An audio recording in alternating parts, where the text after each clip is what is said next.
14th, 2025 City Council meeting. First item on the agenda is called to order. I want to note that all councilors are present except for Chair Beal. Second on the agenda is the Pledge of Allegiance. I pledge allegiance to the flag of the United States of America and to the republic for which it stands, one nation, under God, indivisible, with liberty and justice for all.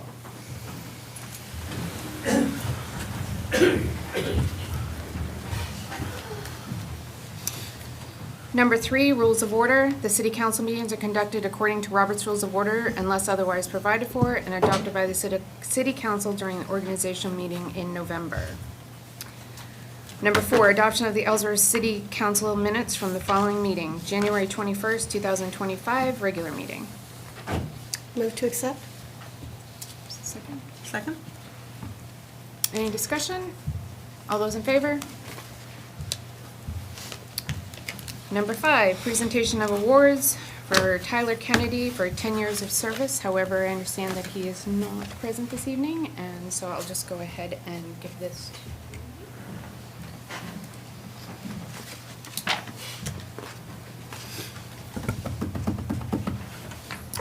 Number 6, City Manager's Report. Manager Pierce? Thank you very much, Councilor Moat. I wanted to first off I think I'm close to 10 months in here, and I just love this job so much. It's, we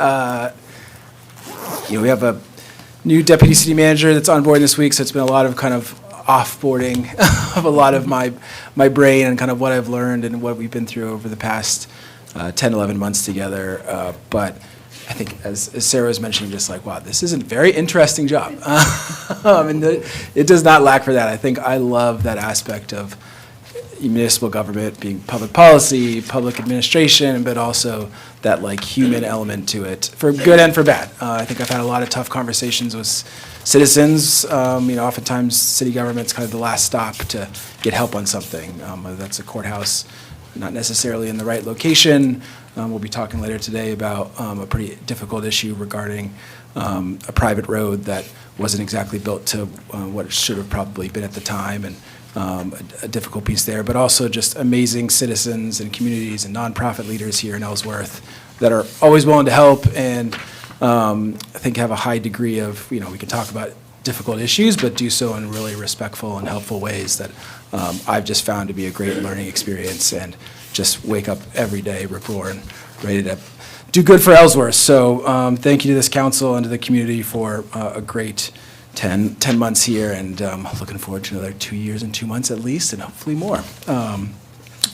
On that note, I think maybe we'll be saying something different. Where budget season's about to begin. I just looked at my calendar for next week. I have, I'm averaging around 25 meetings a week, but next week looks like a 30-plus hour meeting with all the department heads and many more folks, and really doing deep dives into the budget.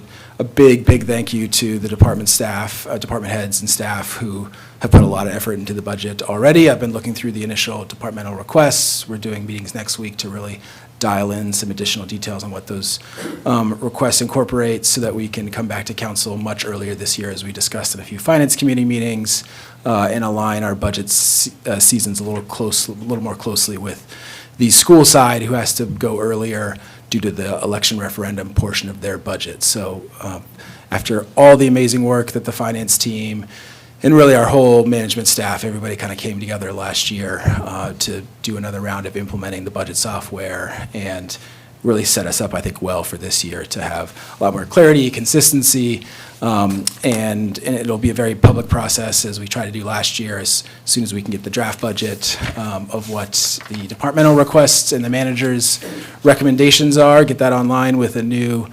manager's memo on the top of it, so that people can kind of see where we're at through the whole part of the process, not just at the very end. And then we'll get to a final draft. And I really appreciate the community's input. We have some great former city councilors and former finance folks here from the city of Ellsworth who were very helpful in that process at finance committee meetings and pinging me outside of regular hours on what they were seeing in the budget and additional questions. So very much looking forward to that. The workshop dates just got finalized, so we'll be posting those online, but it's pretty much once or twice a week through March, so that targeting kind of that early April time period, we can have, a close to final budget to move forward on, as opposed to, I think we were in late June last year when we got to that level. So a much earlier budget timeline this year, and hopefully that can help our property owners and business owners also just have a little more clarity and predictability with what the rates will be for next year. So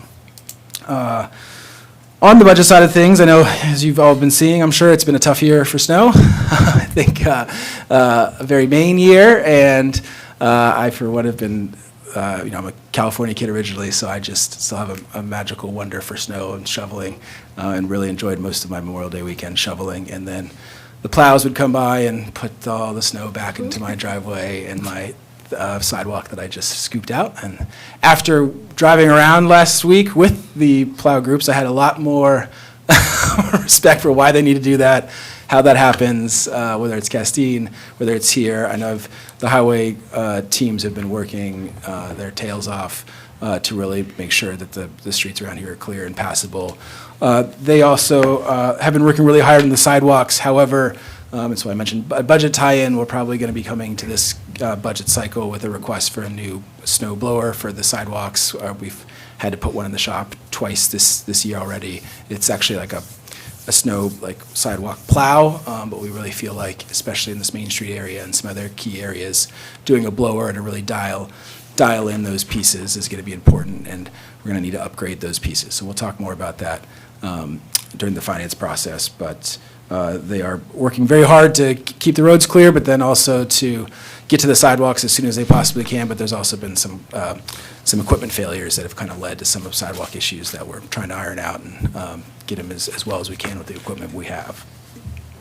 The other thing is I'm really excited. Another big thing the management team, myself, engaged pretty strongly with through the latter part of last year is updated job descriptions for the entire management corps and a new SMART goals and performance review process, which we've now put together, except for one manager who had a very, very valid excuse. We give a little break to on the timeline, but we have now between 3 to 5 SMART goals for every single manager. I know we're going to talk further at a hopefully a council work plan goal session, so I can outline it a little more detailed for you all. Now, some of them are more personal, myself included, things that we're working on. That's probably not going to be part of the work plan that we put forward, but there are a lot more that are public-facing goals that our staff and department heads, are looking to move forward with. But some of them require just some council input on that. Is what timeline do you want this to go by? This is things that have been talked about in the past.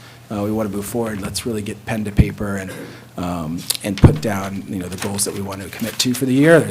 Just had our comp plan go forward. We've had the housing task force reports. There's almost 300 action items in the comp plan. There's a large business attraction plan. We're trying to tie in some of those business attraction plan pieces into the budget. There'll be a lot of priority discussions during that, but getting a little more strategic and higher level with not just all the weeds of the budget, but what are the big items that we want to tackle as a group for the next year. And then lastly, I know there's a courthouse update. I don't have too much in detail to say, except for things are going great with the judiciary. We're meeting weekly with the judiciary and some of their lawyers who are helping us iron out the final purchase and sale agreements, as well as developer agreements for the road construction, easement purchases, et cetera. Apologize, we haven't been able to come forward with a more public announcement with all the details of what's going forward, but everybody's very much on the same page between the city and the judiciary and how we move forward in this process, just trying to iron out the final site planning and closing agreements so that we can move to the next stage of the process, which is the DEP submittal on the plan. And just so we want to make sure everything's very locked in before we move to those next steps. So probably a more detailed public announcement on the courthouse will come as soon as I can get one. And that is it for me. Does anyone have any questions for Manager Pierce?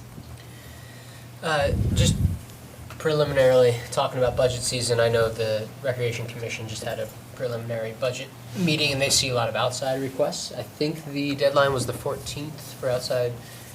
If there are organizations that somehow missed that or needed to update their submissions, are we still considering late applications no longer? No. No, I should say the council's purview is always to bring something forward at their own request, but I think through the official internal process, Ashley was very diligent, our deputy finance director, about plenty of notification of these folks, letters to people that have submitted in the past, postings, Facebook, et cetera. And, we have to kind of stick to the deadlines, I think, in a lot of ways. Of course, there can be very valid excuses for that, though, and we will consider, but, we're not going to accept late submissions this year. I would just then suggest to those who did get submissions in that they look out for those dates when they're outside, when our budget hearings are coming up, so they can attend if there are new or increased budgets that they need to explain. It's always helpful to have people here for that. Absolutely, and we've made sort of a policy change for kind of creating an internal subcommittee to review the submissions and start reaching out directly for more questions. So, we'll get to sort of, with staff who work with social services like Tina, and as well as our deputy finance director, and I think we're going to reach out to a counselor as well to just kind of start seeing these pieces. That's previously had been on the old finance binders, which I saw that Tammy put together on how they handled some of the initial requests. So we'll definitely do the follow-up and notifications, but also make sure everybody knows. As a manager request last time, very much approved. Sometimes I might bring an organization back a bit, and the council very rightly overrules me, and it could go in the other direction too, I guess. So we'll definitely make sure they get those notifications. Anybody else have any questions for Manager Pierce? No? Okay. Moving on to number 7, committee reports. We do have a request for an appointment of William Fogel to the Historic Preservation Commission. I You can wanna speak to speak that on that? briefly Okay. as the representative from the council. Bill Fogel has submitted his application to be one of the alternates for the Historic Preservation Commission. We currently have 2 vacancies for alternates. He's been a longtime admirer and supporter of historic buildings and is a past member of the Historic Preservation Commission. He's now ready to step back in and can serve in this alternate role and is looking forward to doing so if we vote in favor. So is there a motion I need to make? I don't think there's anything written up, but Okay. I would just move that the council approve William Fogel as an alternate for the Ellsworth Historic Preservation Commission. Second. any further discussion? All those in favor? Anybody else have anything for committee reports? Yes, sir? The Finance Committee was some of the things I wanted to mention. It appears that there was a conversation that I initiated at the Finance Committee about the equity that the city did not return to the Karst family on the sale of their property. And it's something that I had asked the city manager to revisit with this council in May's agenda after the budget season is over. And the reason for that is this: I have maintained since day one that we sold their property and we kept the equity. And from day one, I have wanted to see that family get their equity back. And that is not what's happened. There is some questions whether we legally had to do it at the time. But I think we need to discuss that. And that was discussed at the finance meeting as well. So I think we need to revisit that with all of the developments that have happened. In my opinion, it's one thing if we foreclose on property that is, have not been paid for taxes, and we sold the property. But the piece in the middle between what the city received and what the people owed, I believe that equity should go back to that family. The city has no business keeping that. And I've asked that that get revisited for the May agenda.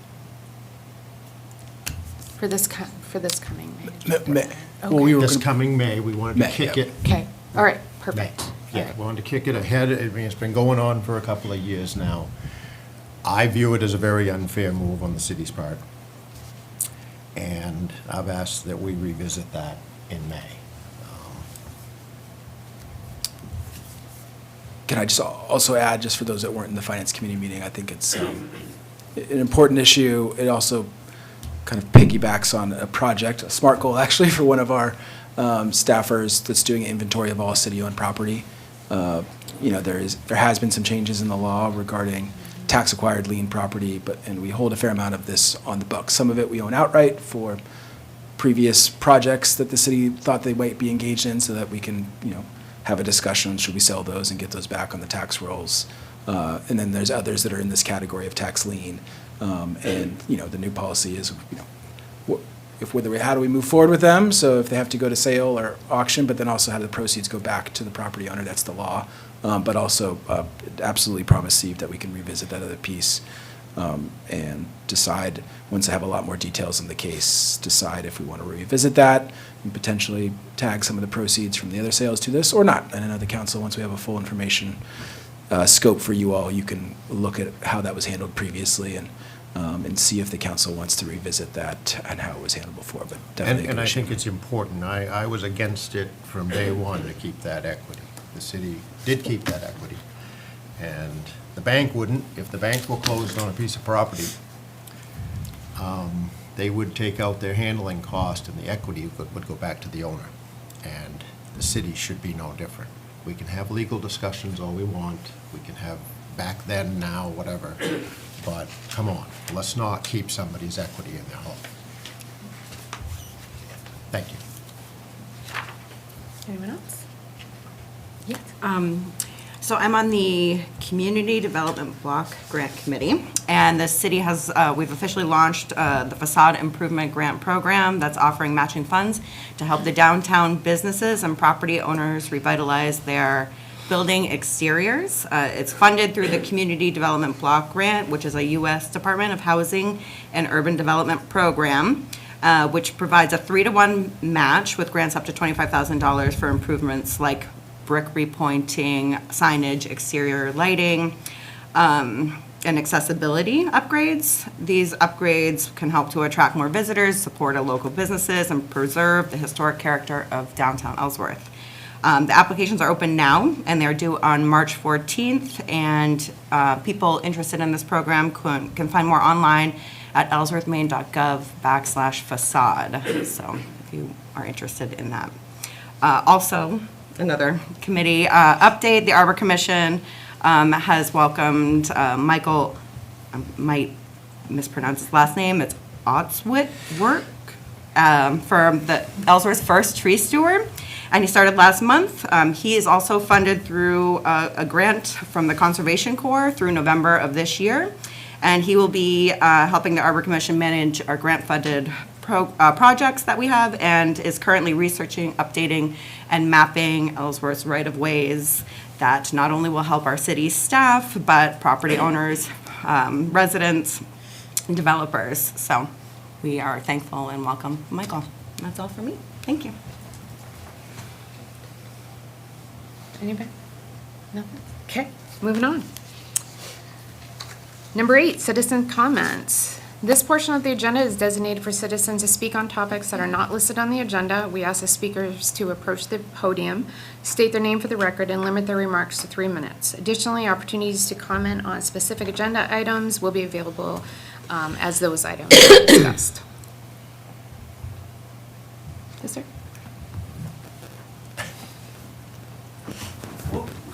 Oh. How'd that feel? Woke me up, I'm ready to go now anyway. Good evening, councilors. I'd like to start out not with a sense of humor like that, or anyway. First of all, I want to apologize to a couple councilors, and I want to apologize to Tammy, to John, and also to Michelle Beal, who's not here tonight. And my apology is because my remarks I made at a couple meetings, we're going to disagree on policies, but I think they were taken personally. And I assure you, I've known most of you all your lives, and my life's like that. And anytime I make a statement that we disagree on policy, I don't want to ever come across as being personal. And I want to state it publicly that it's not personal, even though we disagree on some policies like that. So I appreciate that, and I hope that's understandable like that. I'd like to talk with you, I'm always about taxes and about our citizens. And I read something this week, and I'm just going to read the first sentence. And it talked about we need to have a clear view of where our city's headed. And I think it's clear view, it talks about a difference between it being a constitutional law city and an administrative function city. And I think for me the difference is one is a limited government city and the other is one that's controlled by a lot of excessive bureaucratic administration. And I really believe that's where we are as the city of Ellsworth. I think we need less committees, less bureaucracy, and more freedom to have a limited government situation like our founders originally intended in our Constitution.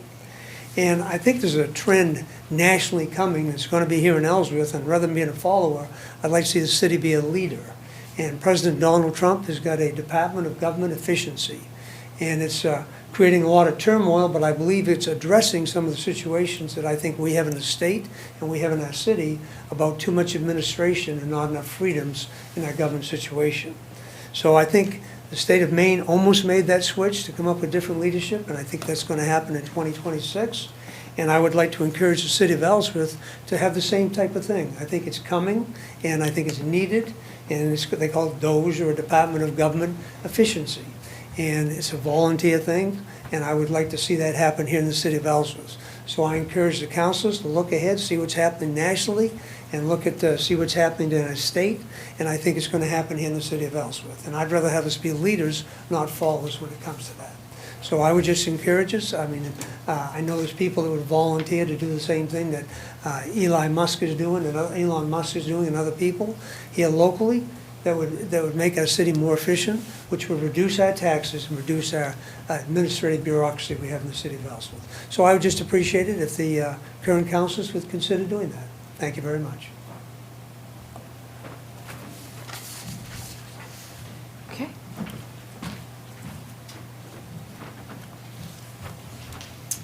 Good evening. My name is Cara Romano. I'm the Executive Director of Heart of Ellsworth, but I am here this evening on the behalf of Patricia Keenan, the Ellsworth Area Chamber of Commerce Executive Director, to just spread the word about a program that they're doing in partnership with the Ellsworth Public Library and the Bar Harbor Chamber of Commerce. PJ was not able to be here this evening, so she called me up and asked me to just sort of remind everybody that on February 26th at the Ellsworth Public Library from 8:30 to 9:30 a.m., there will be a Maine Paid Family and Medical Leave Seminar that's being led by Anne Marie Story of Redmond Winchell, and it's all about Maine's new paid family leave law, and she hopes that you folks are able to join, and anyone from the general public is able to join. It's free and open to the public.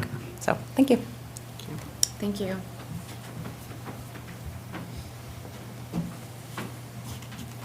Anyone else? Okay. So we don't have a consent agenda this evening, so we'll move on to new business. Jamie, do you have counselor comments? Oh, God, I'm so sorry. Sorry, I'm gonna back up. Number 9, counselor comments.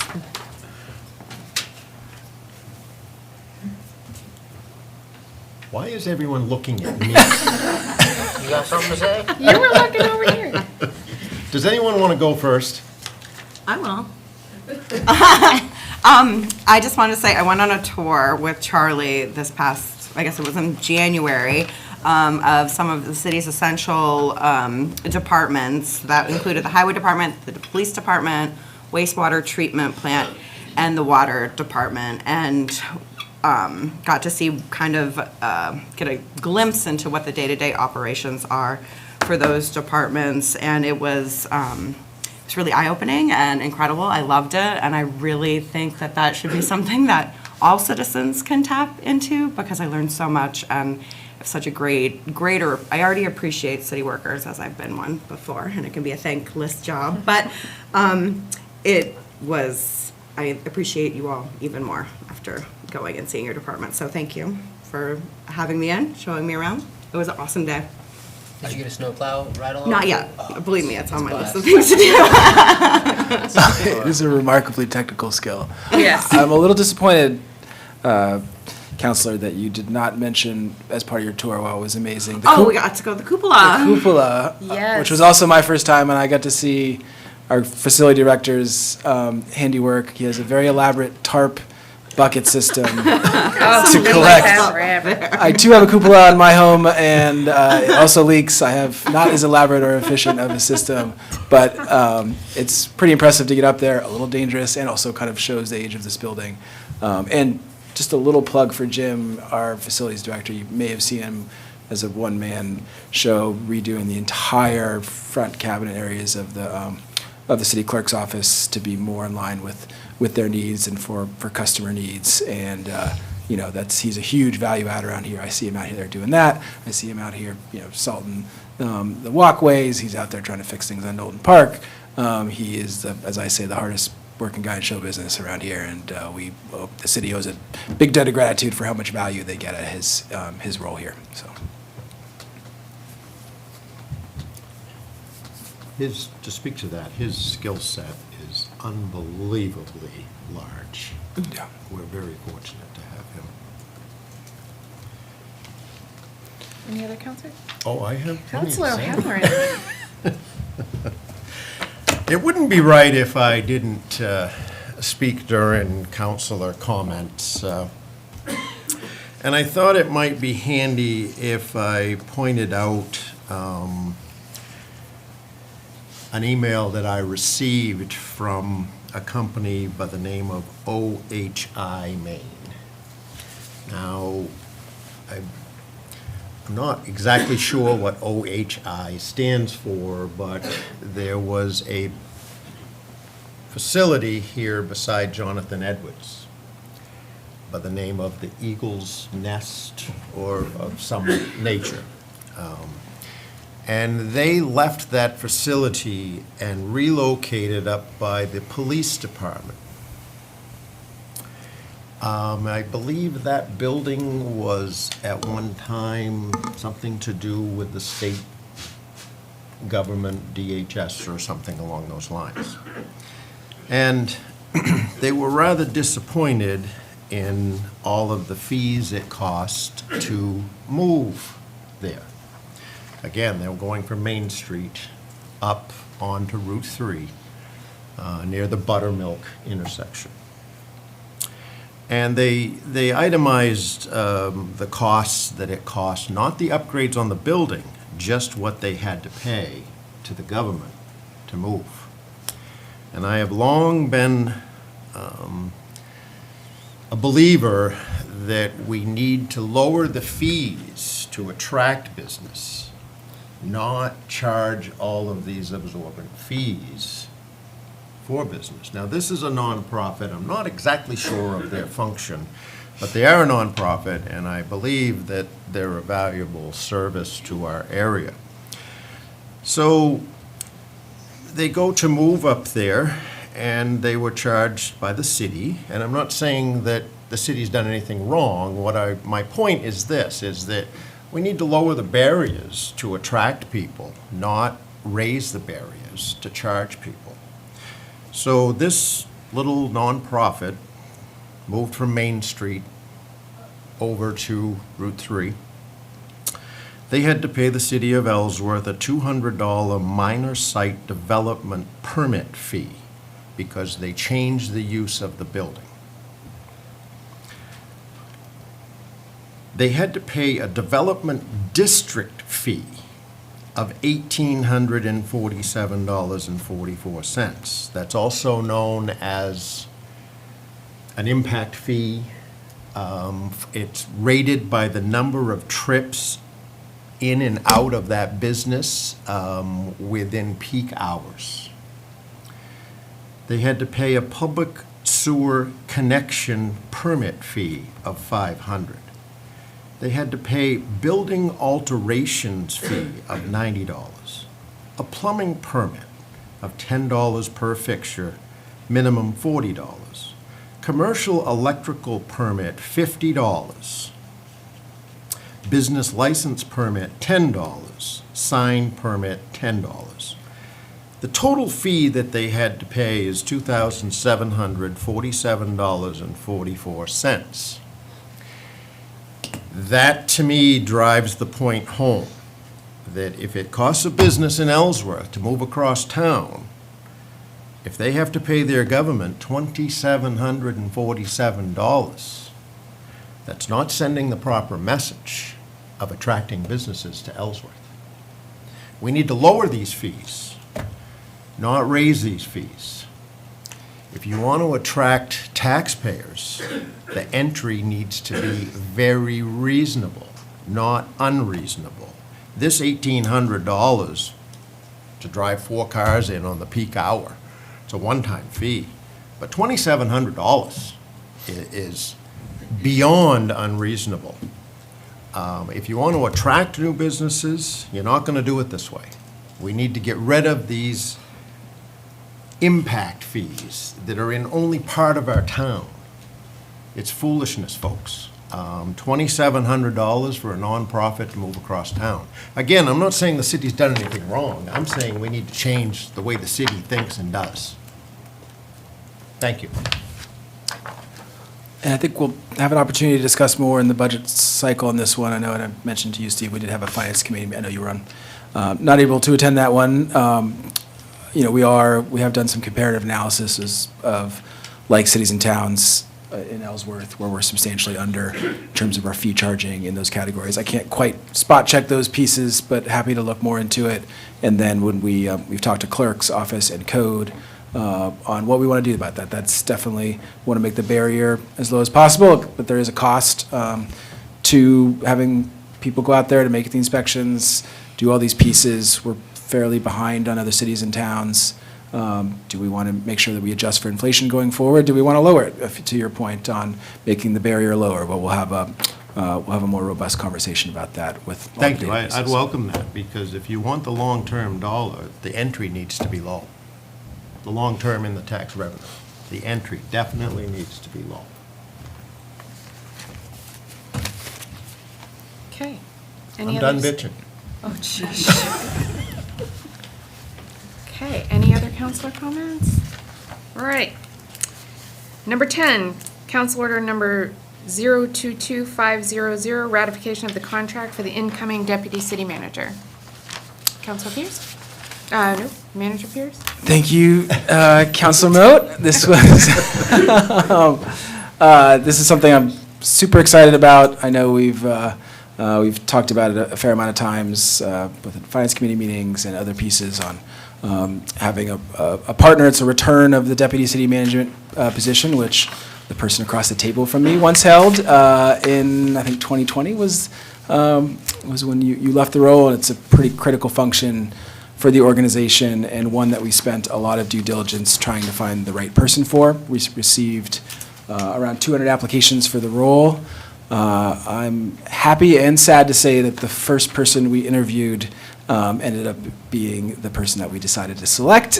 Actually, after the first interview with Sarah Devlin, I looked at the group and I said, should we just end it right here? This is seems pretty great. We had actually a lot of great candidates. I think there was kind of a final 5 that all would have been excellent.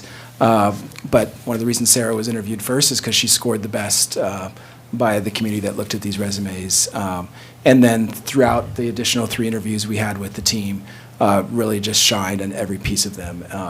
And we really felt that this was the right person, both from her experience level. She's coming from the Bangor Area Comprehensive Transit System as the executive director, or BACS as it's known as, so has a lot of excellent transportation experience, regional experience in the area that we're going to be able to value from. She has state government experience, a lot of municipal planning experience in the Portland area as well.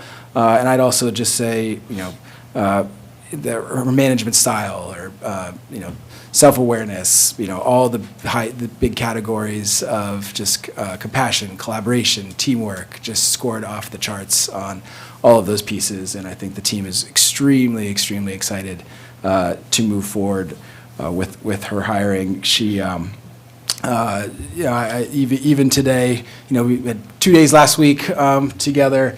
She had a previously scheduled vacation, but we're on day 3, and I just, it feels like I've known her for a very long time. So really excited to have her coming in. In the near term, she's going to be focusing a lot on our infrastructure planning, as as we go into the budget cycle, where I'll be focused on kind of the minutia with some of our, and kind of finishing the job that we started last year on dialing in the Ellsworth city budget, I think after a few years of somewhat disrepair here. So she's also going to be mirroring me on that side with the infrastructure planning. We've got a good foundation for that, but really, what is the near, medium, and long-term capital needs of the city of Ellsworth?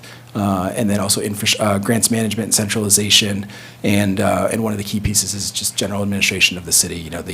As I've talked with council and others about, it's a operationally, there's 18 department heads. They're all excellent, but being able to divide up that department head core so that everybody has, the guidance and support that they need, I think is not just going to be a help to me, but a help to our department heads and a help to the city to really, that's experiencing a lot of growth, a lot of pressures, and I think we have the perfect person to help us address those and really set up Ellsworth to thrive in '25, as one person told me. That's it. Charlie, just to confirm, you're requesting us pass a motion to ratify her appointment. Correct. And I think we'll probably be coming back when we redo the list of department heads and like reappointments in, I think it's June. We'll make sure that she's added to that list. There's actually a couple other modifications that we're going to need to do based on kind of current titling of staff that we saw that's a few years past. So we'll make sure that there'll be another round of re-ratification in June. But this is I think the administrative employee reporting to the city manager for the time being, and then a full department head once we at least according to the charter, once we redo them in June.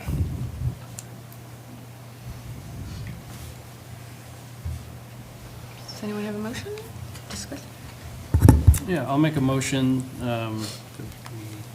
for the city of Ellsworth to ratify the appointment of Sarah Devlin as the deputy city manager as an administrative employee reporting to the city manager in accordance with the city charter, applicable personnel policies effective immediately. Second. Any discussion? All those in favor? Oh, did you want to speak? I was going to, but Oh. but that's fine. I don't want to wreck anything. Go ahead, but, Steve. We can go back. No, if I could just speak to the position, not the individual. You probably have known my frugalness and all of that. It's nothing about you, the person. I'm very excited about you, the person. But I don't believe the city of Ellsworth should be hiring a deputy city manager. It's nothing to do with you. I'm all for you. But I just wanted to say that before I voted against it. I believe that we don't need to grow government the way we're growing. And, but I'm all for you, the person, trust me. Please can carry on. Sorry, did I cut you off? Is it public comment? No. It's not advertised as a public. No, yeah, it's not advertised as a public hearing. Did you have something, John? Yes. Go ahead. Yeah, I'm excited about this.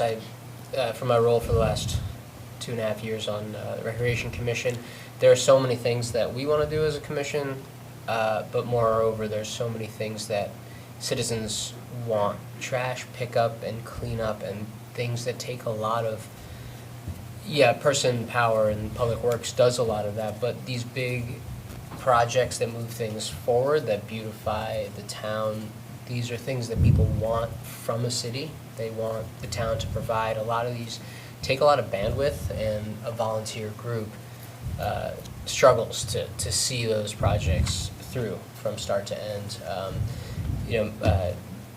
There have been a lot of staffing changes. There have been changes within the Recreation Commission as well, and the staffers that liaise with that commission. So having somebody who's going to be having a little bit more high-level oversight of that commission and also other departments in the city, somebody who can step in and help see projects through, that's going to, I think, give a lot of bang for the buck, as they say. So I'm excited about that, and having little projects seen through is going to be a big thing. Yeah, and I'd just like to add, as Charlie noted, he's been our city manager for 10 months, and in those 10 months, it's been really incredible to see how Charlie and a lot of the city staff have really optimized and brought the city's operations to the next level. And Sarah's going to allow Charlie and the staff to take that even further. And so I'm very excited to have Sarah as part of the team. I look forward to working with you, and thank you for coming to the city and working with us.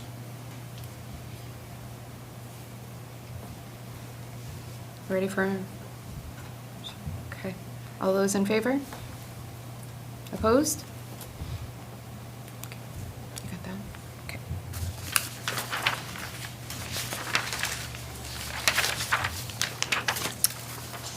Council Order Number 022501, public hearing and action on the request of the Public Works Director to accept the bid for local roads paving.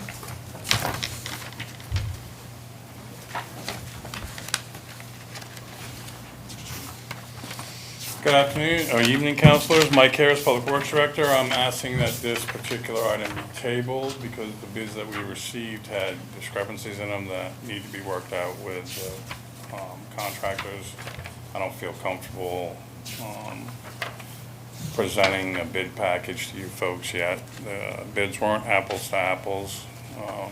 Part of it's my own learning curve. This is the first time I put out local roads for bid. And so through the process and through the bids that were returned,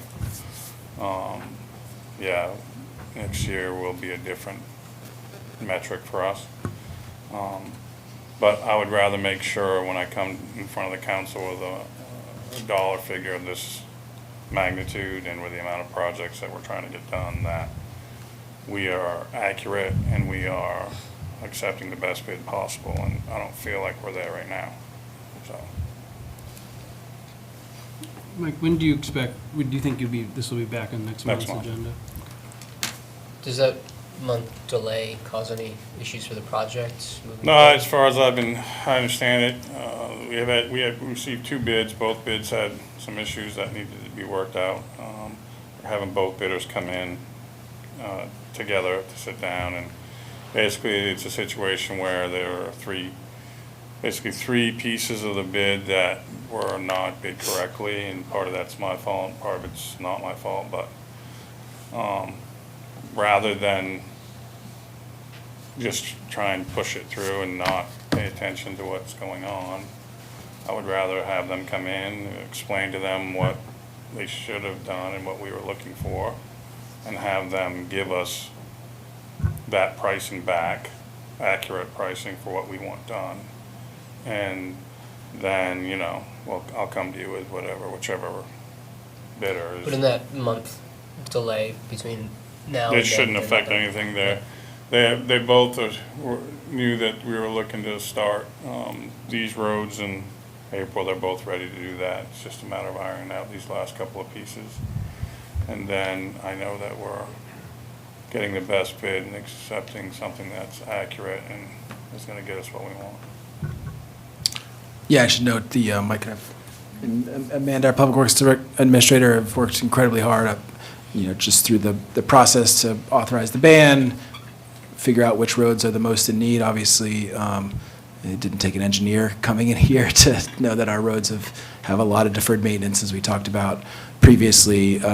And this is really about getting we got two great bidders. We want to make sure that it's apples to apples on the yardage, some of these pieces, so that, when Mike comes forward with a recommendation, we have all those pieces together. And, probably late April is the time frame for pave. It's obviously dependent on weather, but that's, we talked to both of them, and then we'd still be in line for that piece. It's also part of the larger organizational planning around the states are going to be doing a redo of the High Street area. It's a night project, but we want to make sure we're kind of ahead of that going in. So, kind of trying to align our pieces before the state's pieces come in, but we'll still be ahead of those, so that there'll be a lot of road maintenance and repair, and in some places, full replacements happening here in Ellsworth, but, in a few different areas. So it should be, I think, great when all of it's done, and well needed. But also, big props to Mike and the team. They're doing a lot of due diligence, and we wouldn't have tabled it if we really felt we wanted to make sure that this is a big investment in these roads, and we have all the right information to make the best choice. So.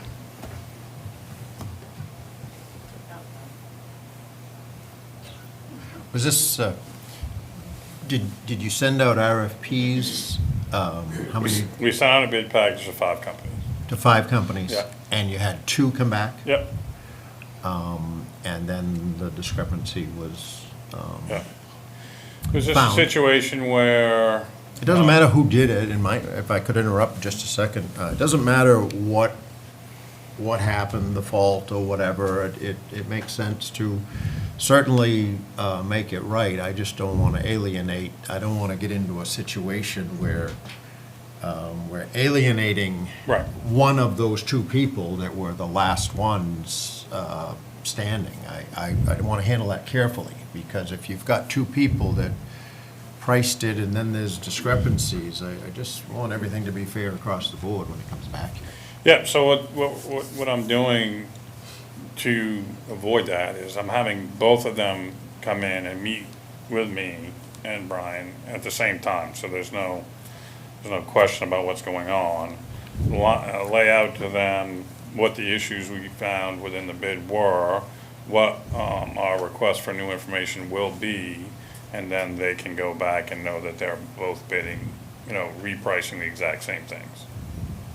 And so then, when the bids come in, we'll look at the bids with the new data they need to provide us, and may the best bidder win. I have no preference. Yeah, and to your point, Steve, we'll make sure to, really do due diligence to make folks, and that's part of this piece, is to make sure the process is fair and transparent. And also, unfortunately, I don't think this is going to be the last time we're looking to do roads. Oh, no, I understand, yes. So, which is, I think, just to go to say, we got to go over and above, and that while this bid may not go, it's not going to go to one of them, but that both bidders would feel like they came through a transparent process and that it was a fair choice in the end. And maybe you didn't get this one, but maybe they'll get the next one, and this is why. And yeah, making sure that we get the best deal for the citizens of Ellsworth here, but also one that respects the process. So. Yeah, I just don't want to see one of the 2 alienated and. Yeah. And Totally we agree. communicated with all 5 bidders. All 5 bidders sent a representative here. We went over stuff with them. We thought we'd covered it, but there was some stuff that was missed in interpretation, I guess. And so we just want to square it up to make sure that they're both bidding the exact same thing, and then we'll see where the prices come back. But that's really what's going on. I like your ownership of it, that you played a part, but you're new to it, and I like that ownership. And Thank you. it doesn't matter that there's mistakes, that we just learn from, move on. I just don't want to alienate them. Yep, completely understand. Because of those mistakes, do you think it's worth putting the RFI back out and getting all 5 of those bidders to look at that again? No. Or do you think that those 3 are just? No, because what we're looking at, all 5 bidders had the chance to put a bid in, and they didn't even 3 of them didn't even put a bid in. You don't think the issues that were in there were the reasons why they No, did not submit a absolutely bid? not. Okay. No. Yeah, we just need to make sure we don't ruin the integrity of the bidding process. Exactly, that's So- why I'm being very clear, both bidders will be in the room at the same time. It won't be a situation where I meet with one separately from the other. They'll hear the exact same thing, they'll see the exact same issues with the bid, and then they'll be able to feel confident that they both can bid fairly on these discrepancies, and, we'll bring them back in and we'll And I- open the bids. And I think some of it's just, a small thing, seemingly small, but you want to make sure it's equal as the size of the road, and this is the spec, and one there's some vagueness about length of the road. and Yeah, how we one do was it. off by 1,000 yards, one bid is 4,300 yards, one bid 5,300 yards. There's other stuff, I don't want to go into it. But- Councilman Conley? I wonder what the council would feel like if all 5 bidders were invited to this meeting, so that we didn't hurt, even if they didn't price it. If there were 5 bidders, maybe they didn't price it, to your point, because they saw some stuff. I don't know the circumstance, but I'm wondering the council's view on, would it be worthy of inviting all 5 to that meeting as opposed to just the 2 that priced it? So my worry to that is exactly what your worry is, but it's the opposite. So my worry is now that these bids have been brought in, you're basically saying that we're gonna give the guys that didn't bid a second bite at the apple, which is not fair to the two that did bid. And so. Great point. I feel pretty strongly that we bring the two people in that bid, we go over the bids with them together, so they can't say I was with one and not the other. And we let them go back, fix the errors, and then bring it back, and we see where we land. What do you Okay, think, so do I have Dan? a motion to table this? So moved. Second. There's no discussion, so all in favor? Thanks, Mike. Council Order Number 022502, public hearing and action on the request of the Public Works Director to accept the proposal to perform a major service on the wastewater department dewatering centrifuge. Yep, so during the last budget cycle, as part of our capital improvement, I requested that we have capital improvement funds set aside for us to have a major service done on our dewatering centrifuge. We do it every 3 years. We have one centrifuge. Now we're up around 6 million gallons through it a year. And, you know, it's important for me to protect that investment and make sure that it's sustainable because we don't have a redundancy at the moment. And so this is just a routine. Every 3 years, we have the manufacturer come back, tear the machine apart, go through the whole thing. They replace whatever spare parts need to be replaced. They perform, you know, functionality testing on everything to make sure it's working the way it's supposed to work. And, you know, then we have the confidence that the machine is where it needs to be going into the busy season coming up this summer.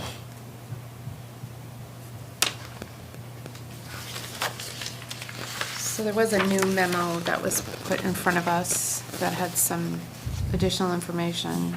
Yeah, What were the again, differences? so when the changes really are only that, when I spoke with a previous memo and I talked about we process over 6 million gallons of waste annually, I did not mention that we also process our own.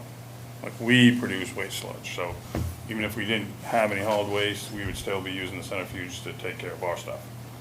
And then the other piece that I didn't go over that I wanted to make sure people understood is, this doesn't get put out to bid because it's proprietary. GEA Westphalia services their own machines. There's no aftermarket companies that service GEA Westphalia machines because GEA Westphalia, the manufacturer, has proprietary parts that other companies can't provide.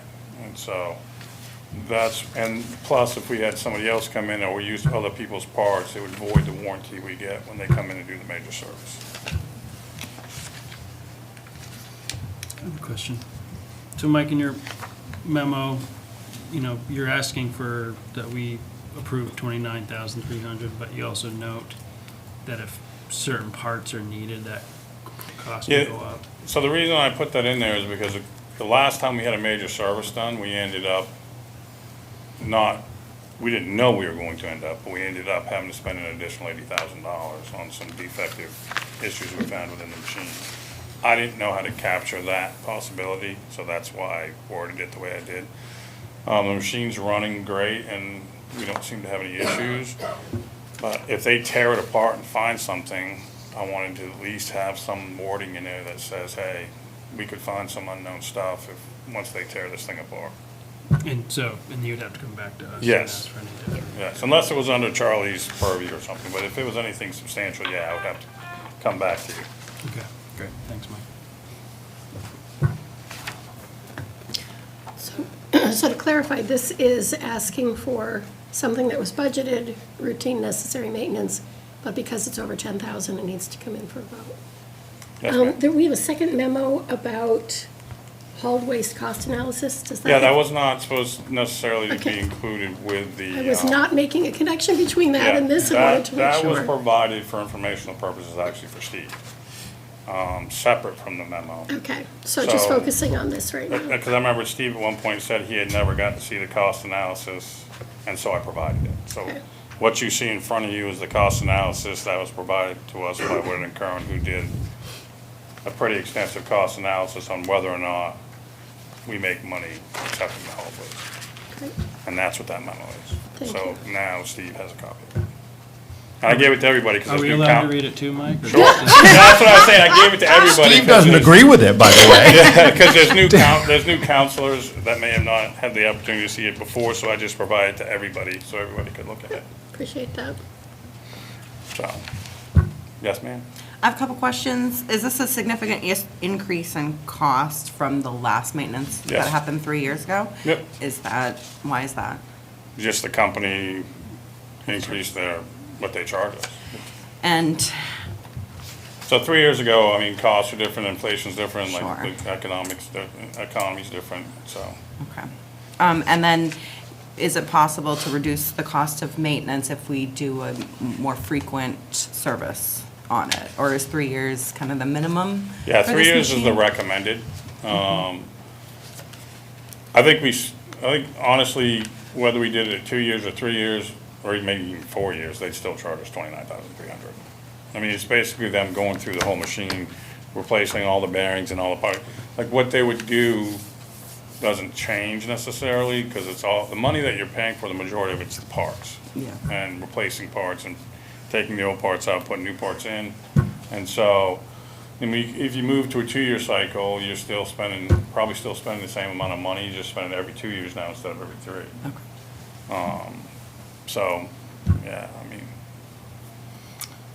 How much did this machine cost when we bought it? 200 and, like, over $250,000. I don't know the exact amount of money, but, yeah, it's. So we want to keep it rounding, so we have to buy a new. Yeah, and we make, I'm projecting like $700,000 out of that machine this year. So, right now, we're made about 300, at the halfway mark of the year, we're at around $340,000 to $350,000 so far generated. How many more years of useful life do you think it has? Many.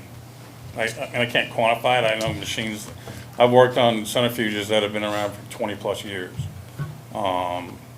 Yeah, I mean, as long as you take care of them, they will last many, many, many years. And we have an actual project in the works right now that you guys approved the funding for the engineering a few months ago, to actually put in another centrifuge, a larger one. Because the state wants us to take more, and the centrifuge right now is the pinch point. We can't put more through it. We have to work longer hours in order to accommodate what we have coming. So will there be a disruption in service during this time, and how long? For the centrifuge, the major service, yeah, we'll post it once we know the date. They wouldn't give me a date until I give them a purchase order. I can't give them a purchase order until you guys approve it. So, yeah, once we know the date, we call and we put notices up for all the septic drivers to say that it's usually 2 days. We'll be Okay. closed for a couple days while we go through and run. We do it with the manufacturer. The manufacturer doesn't come and do it themselves, and my guys help them, which helps us understand the machine better and what we're doing. We've torn it apart ourselves, so. So it's probably a 1 or 2 day disruption unless something weird happens. Okay. And to clarify that, it's 1 or 2 days disruption for truck hauled waste only. Yep. Right? Yep.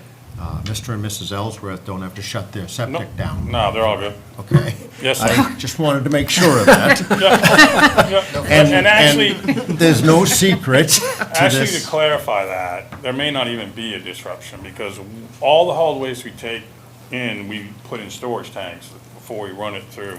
So when we know we're getting ready to have the major service, we will lower those storage tanks as much as possible. If I have to have guys work overtime, whatever we have to do to get those tanks down. So we will accept truck traffic coming in still, to the point where if they get full before we're done, then that would be the disruption. Okay. But typically, we can get the major service done without a disruption. That's why we do it this time of year when we don't have a lot of trucks. It's too cold. A lot of business, septic businesses can't work in the wintertime because their trucks freeze. They don't have a place inside to store them. And so there's only a few of the bigger guys that actually operate in the wintertime because they have facilities to store their trucks in, keep them warm, so they can still pump and haul stuff back and forth. It wouldn't be right if I didn't voice my disapproval of taking all of this hauled waste. This centrifuge is because of hauled waste, is that correct? That's No. why that's there? No. Or the new one? No? Oh, the new one would be yes. Okay. So I just want to go on record as saying that if the state wants us to take all of this extra waste, I still maintain that by doing that, we're wearing out our plant prematurely. It's not even going to register the amount. Now, I know nothing about sewer, but when you have all these trucks coming by other sewer plants to dump here, we're not charging correctly. That's been my view from the beginning.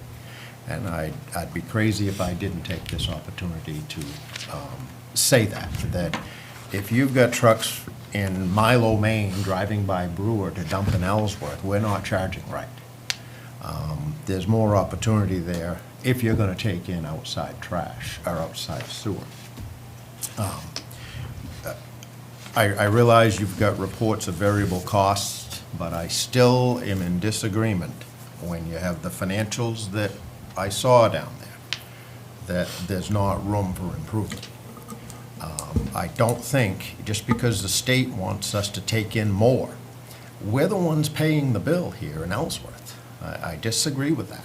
Don't wear out our asset for other towns that don't have one. That's just my view. Yeah, no, And I'll leave it alone from there. Yeah, but me and you have had many discussions Right. about this, Steve, and I respect your viewpoint. I hope you respect mine. I do. And if I were to look at the amount of revenue that's passed through that machine, we probably have paid for that machine multiple times over. And we will pay for the new machine that comes in fairly soon. When you're talking like $700,000 a year is what we're probably gonna push through there this year.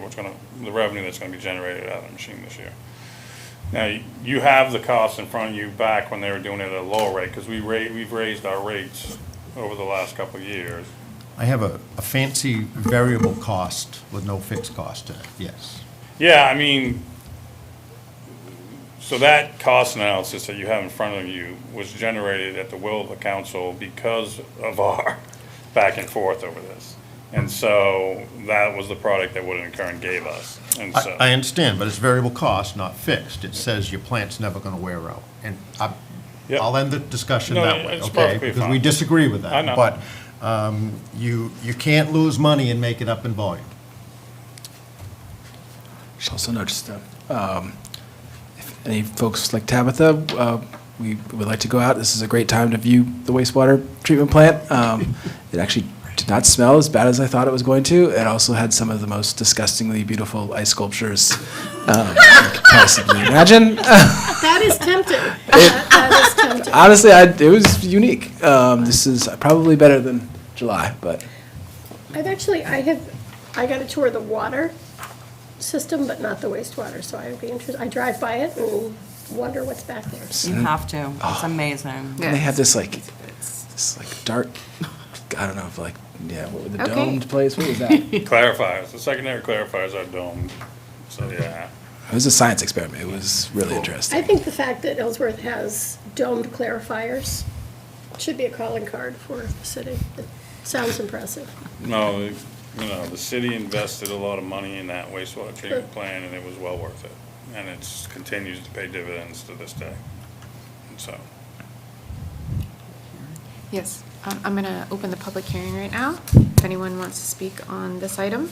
Public hearing open. No takers? Public hearing is closed. What is the wish of the council? Are you ready for a motion? I'll make my Yes. first No? motion. Yes. You're nodding your head no. We'll make our first I'll make motion. my first motion. Okay. I move to approve the expenditure of $29,300 from the wastewater department capital improvement account for GEA Westphalia to complete a major maintenance service on the wastewater department's dewatering centrifuge. Do I have a second? Second. Further discussion? Okay, ready for All those in favor? Opposed? Carries. Thank you. Thank Can you. you frame it now? My first one. Okay. Item number How can 13, that be Council the Order first motion? 022503, update from the city manager on the Bray Drive private utilities line issue. Yeah, this is a tough one. I don't think I've ever wanted to be wrong on a recommendation more than tonight, and I'll kind of give a little background both for the council. I know you've had the memo for a little while now, but also for those that may be listening. It's a very interesting topic, and I think that could be relevant to other citizens who might be in a similar private drive with a potential tie into the public utilities and how that works.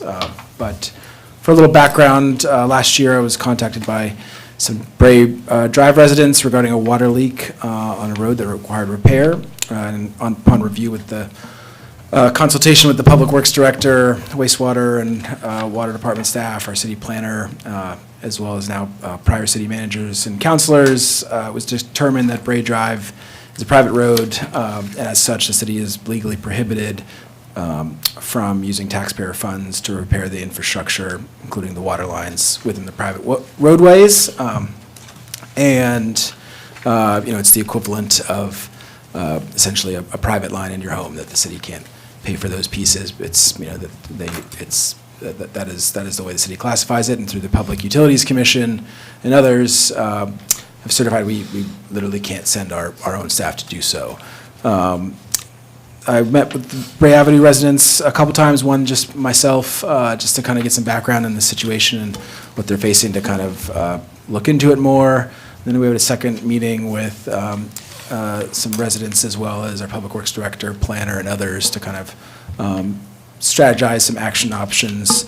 Upon some review and from some excellent points that they made, including previous repairs that were performed by the Public Works departments, the potential for the leak to worsen, the fact that the residents do pay water and sewer bills that they assumed would cover the infrastructure repairs, and the uniqueness of the situation for the subdivision being in the center of towns around a lot of other streets built by a developer that were accepted as city roads. And I found a lot of validity to those arguments, really looked into them pretty extensively. There was, without an authorization by council to just repair the road under current, budgetary authority, where we're at. Steve? Repair the road or the water line? Sorry, the water line. I'm sorry. You're Thank correct. you. Yep, they repair the water line. The current leak is not determined to be of the emergency level yet, but if it was to become more so, and as talking to our Public Works Director, water leaks don't have a tendency to get better, that once it was to be determined to an emergency to the system, and if it were not to be fixed by the residents of Bray, our Public Works teams would go in there, repair the water leakage, and then but have to do an assessment for the repairs to the residents of the drive. That's kind of that's where we're at currently. And unless the council were to want me to move forward and look at an immediate cost of repair for that water line at its current state, at a cost to the citizen taxpayers of Ellsworth, we could also look to that route, and I'd come back at a future meeting to request repair there. I know, Steve, we talked about at a previous Finance Committee meeting, there are a fair amount of other people in this situation in terms of being on a private line that may or may not know about their line status, and we can tag our water, wastewater billing, just to let people know that the water payments is for the water itself, the treated water, and the removal of the sewage, not necessarily for the private line infrastructure in those areas. We do now have a list of the folks that might be in that category, so that we can add it to the utilities billing for those that would be, are in a private line, just so that they're aware of the situation. The other option, which I don't believe the entirety of the Bray Drive residents are amenable towards, but that has happened many times in Ellsworth for private lines, is this to become public ways. The city, essentially, if all the residents agree, or a subset of those residents on that street agreed to pay the cost of bringing the road to city standards, that could likely include making this a one-way versus a two-way, just because of the width of the road, all of our modern road standards that we would require, and then the city would bond for it and then do a special assessment on those residents for a fixed amount of time. That's also an option, but it does require either unanimous, unanimous authorization from all the residents, or the residents that decide to move forward would kind of have to take the bill for the residents that decide not to move forward with that piece. So that is another option. It doesn't seem to be on the table as of yet with the Bray residents. So that's kind of where we're at the moment. But I also wanted to give the residents of Bray, happy to take some questions from council too. And I know Mike has been helping me on this issue, as well as Reggie, our water superintendent. But happy to take some questions from council, but also would like to open it up to some of the Bray residents to really hear their concerns, and which are very valid and may not have been expressed perfectly for me here. Does the council have questions, or would you like to hear from the residents first? I personally have all kinds of questions, but I'd rather hear from the audience before we get into that, but that's just my view. Agreed. All right, excellent.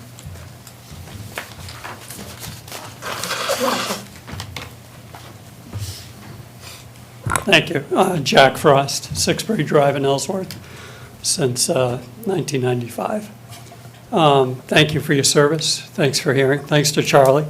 Much like John started out, I should probably apologize to Charlie, a few heated comments that I had.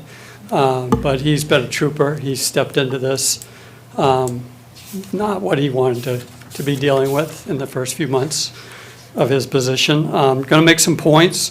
I appreciate that Charlie mentioned that we made some excellent points.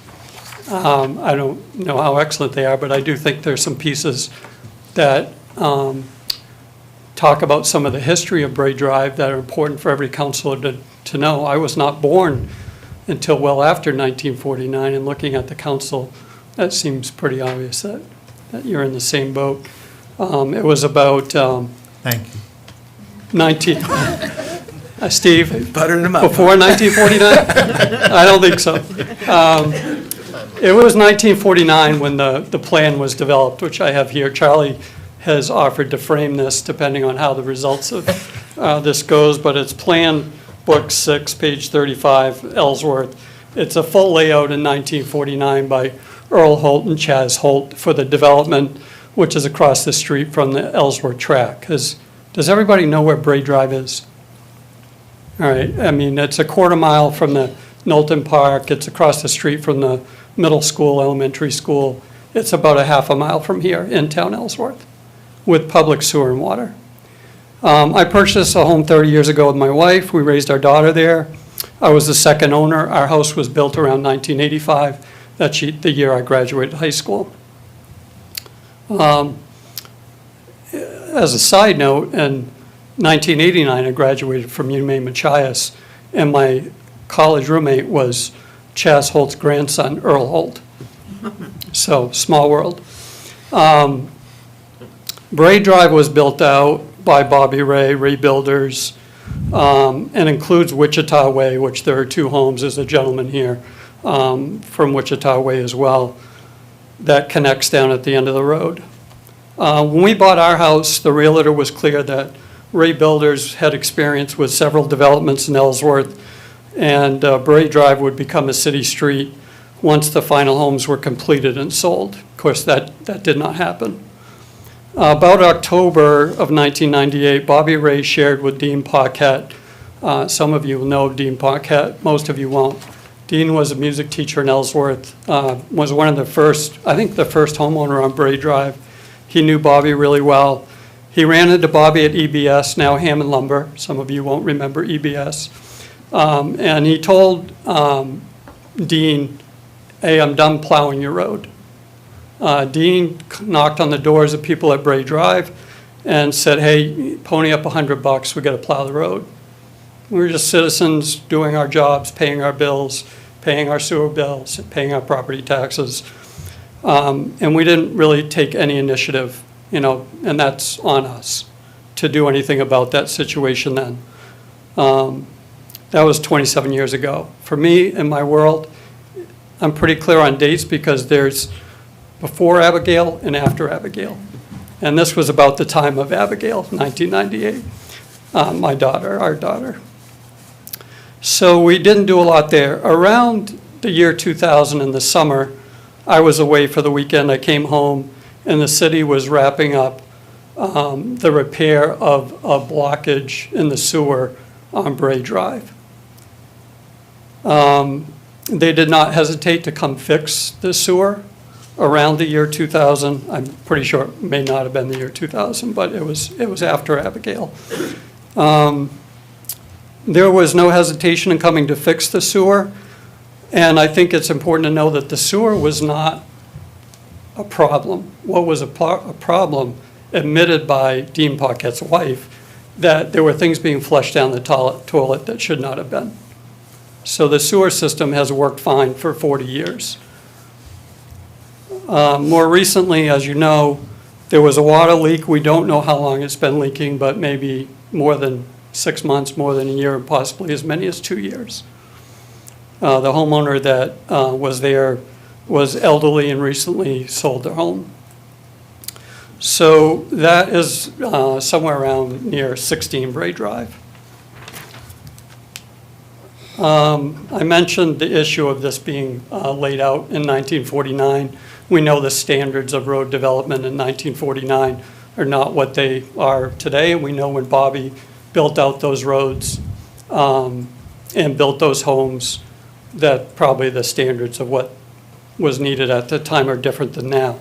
Now, I think the key point in all this, for me, that really makes me concerned about where we're at is Argonne Road, or Argonne Drive, and Holt Drive were built out before Bray Drive, which are, if you go by Dunkin' Donuts at the Mill Mall, there's Argonne, and then there's Holt, and then there's Bray. Those roads in the city has fully admitted, since I've lived here, that they were not built to code. However, the city accepted those roads. Ray Builders built a lot of homes in Ellsworth. We understand that Bray Drive was not accepted by the city. My neighbor on Holt Drive, Tom Kirby, shared that he was very friendly with Bobby Ray. He told me recently that he spoke with Bobby about the time that decision was made not to accept the road, that the concern was the dog leg at the end of the road that connects to Holt was not built to code. The city apparently has shared that there was a meeting somewhere around 1992 when the road was not accepted. We would like to see the minutes from that meeting to know why it wasn't accepted, and I think all of you and the people of Ellsworth deserve to know why it wasn't accepted. We do know Bobby had a reputation of not always being up to code. There's a lot of ways you could say that. But the city allowed the sewer and water to be connected. They allowed Bobby to continue to build out these homes. And I believe they told Bobby, if you don't build it to code, we will not accept it. Now,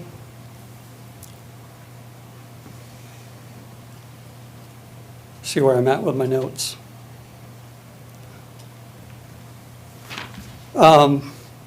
We understand that the issue of setting precedent is a major one for the council, and you wouldn't be doing your job if you didn't take that into consideration.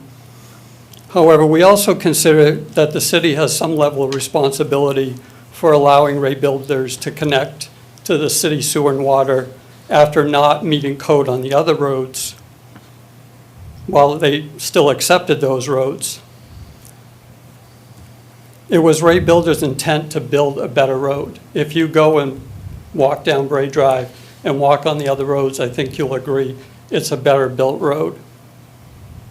Bobby thought so much of that road, he named it after the first initial of each of his children.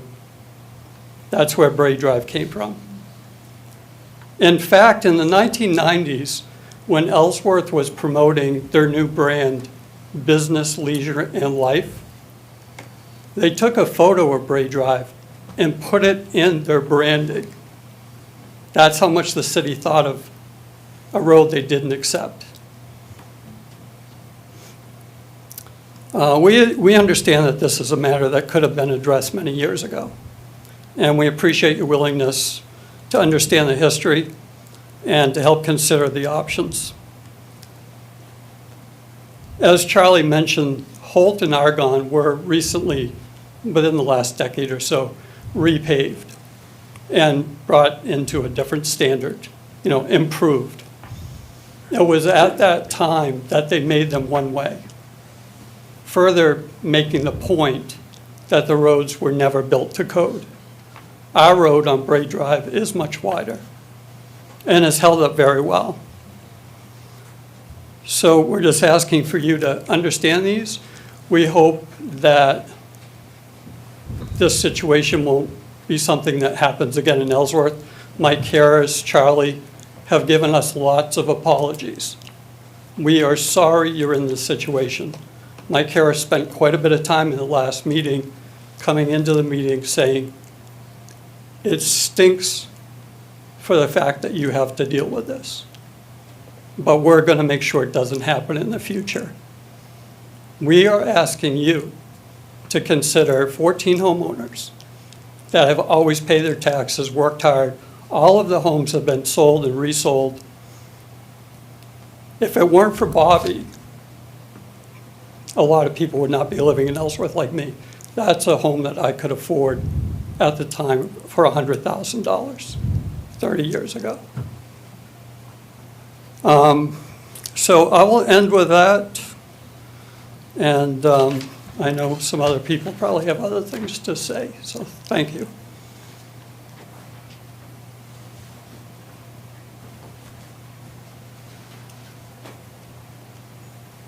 Is there anybody else? No? Okay. Trying to get up. Thank you. Yeah, there isn't a lot I could add to that. I really appreciate Jack taking the time to consider all of that, and appreciate Charlie's time for giving us this meeting, so really appreciate that. Excuse. Yeah, sorry, go ahead. Who am I? Yeah, I am Adam Gibson. I live at 8 Bray. And my wife and 2 kids, my 2 kids are back there watching the videos. We've dragged them to all these meetings as well. They've been great. We moved there in about April of 2019, so we have not been Ellsworth residents for very long, but we really love this community and see ourselves as part of it. And that's kind of just what I wanted to talk about here, that I hate the way that it's been framed as this us versus them somewhat. We are Ellsworth. We are part of this community. We love being part of this community. We feel as though Bray is a very special part. It's unfortunate that Bray Drive is a private road because we feel like it's an important part of Ellsworth. The first Halloween that we spent there was just incredible because it's a very popular place for the residents of Ellsworth and the surrounding communities to go and celebrate that holiday. We get hundreds of people on our road over that holiday.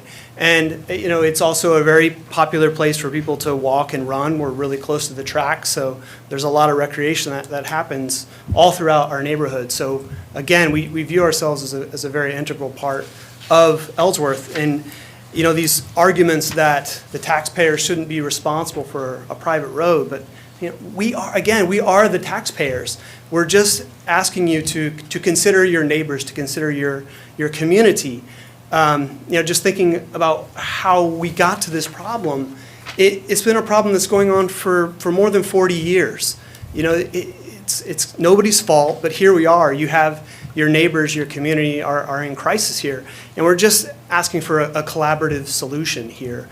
We're not trying to scam the city council. We're just looking for a good, fair solution for a part of your community. So thank you. Thank you.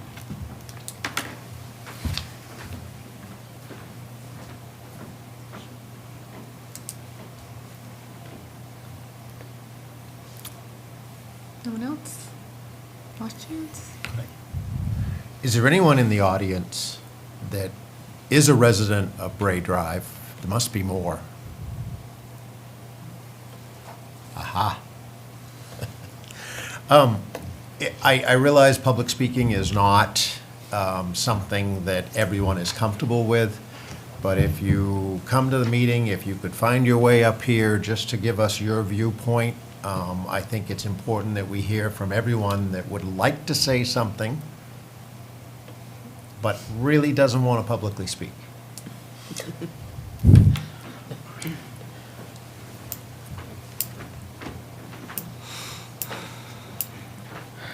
So Al Goodrich, I own 10 Bray Drive, and my wife and I have lived there for 10 or 12 years now. Just like everybody has already said, you know, just feel like it's a wonderful street. And I think there's a few things that in all of this is a little bit frustrating as a homeowner and taxpayer in Ellsworth. First off, you know, it's very clear that the developer abandoned the project, you know, as it was getting to its final stages, from everything that I've heard. Obviously, was not around when those first conversations were happening with Ray Builders. But in everything that we've heard, it does seem like the contractor or the had just walked away from the project, and now, you know, we as a street of 12 or 14 houses, we now look like we have to foot that bill to pay for something that that was abandoned. And I'll just also add that as we bought the property, you know, we understood that it was called a private road,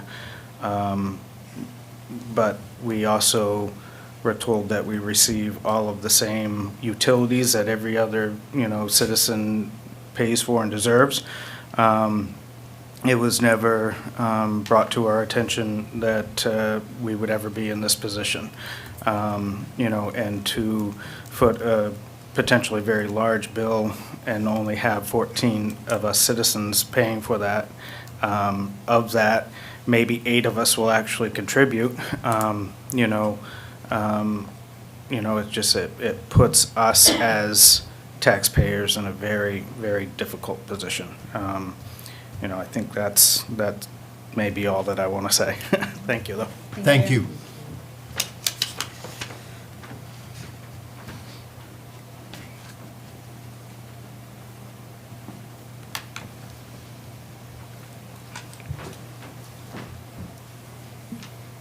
Good evening. I'm Lauren Gibson. I live at 8 Bray Drive. There's a lot that's been said already, but I will just say one thing I want to make a point of is just the age of the neighborhood and thinking about private roads now that have public utilities and encouraging those homes to form a homeowners association so that they can cover things like this. Like my husband said, we've only lived here for about 6 years now, so you know, that was not something that we were aware of coming in, that, you know, we pay into our road association for plowing, and that's really about it. But the houses have been there now for decades, and there's not a homeowners association. It's not come up. I'm glad that it does now, so that other homeowners are not in the same situation that we are in. But it's not like we have this pot of money to pay for these large bills that potentially could come up. So just thinking about looking forward and thinking about where our neighborhood started and how these houses were built and how that wasn't something that was, you know, communicated to the homeowners at the time. Hey, this road is going to be a private road. You should form this homeowners association so that you can collect these dues, so that you can pay for these prices, these costs as they come up. That's not something that was ever communicated, which is kind of how the idea of the abandoned road came up, because there wasn't this clear communication about how Bray Drive was built. Bobby Ray is not going to plow anymore, the city's not taking it over, somebody needs to take ownership of this road, that's very unclear. So I just want to make the council clear of that too. Thank you. Thank you.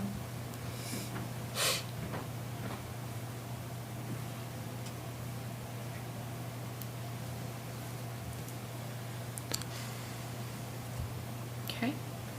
I've just got a little, this one was a tough one. I think when I first got it, I might have called Mike and just, hey, let's help him out here, and then, hey, actually, we can't do that. And it was, in some ways it seems like a small issue to, let's just repair this, but it's city funds, and what precedent are we setting? And other folks have taken their private road and gone through the process of, bonding it, bringing it to city standards to become a city-maintained road. It's, and Bray is unique, and it's kind of like the perfect neighborhood that, everybody in middle class America, this is the type of thing they don't build as much as they should, anymore. And, the abandoned, we've gone through a lot of pieces. I talked to other city managers and people who've dealt with in the past and other councils, and you can see it here, like this is not the first, it may not even be the last time that it comes before a city council. And just, this is kind of the action set that you have, the abandoned road. I was really excited about that one, and then we looked into the further legal details, just about, the fact that it's been used as a roadway in pretty consistent use for a long time. The abandoned road needs a lot of basically just, complete abandonment to really qualify to go into that sector, to have the city take it over. So that was one that didn't quite fit. Talked to the PUC as well, Reggie, our water superintendent, try to see if there's any flexibility here in determining as a true emergency that would require us to come out. That didn't quite work there. So then there's the aspect of, gosh, do we really have to bring it fully to modern city standards? To take the road, it's a pretty expensive piece. It's a nice road. Yes, it's a two-way. It would have to be one-way. But could we just kind of fix it as we go? But that's not, again, as a precedent, if we move forward with that. There are other roads that are not identical to Bray, but other private areas that, could, I don't know exactly the full magnitude of the city kind of sets as precedent. This council wouldn't be required if they granted exemption here, and we move forward with trying to fix this piece on this one-time basis.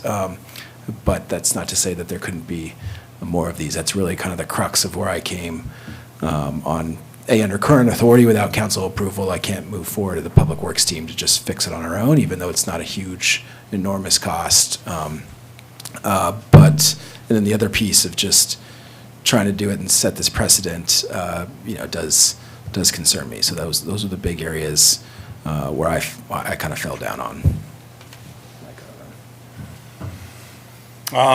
Okay.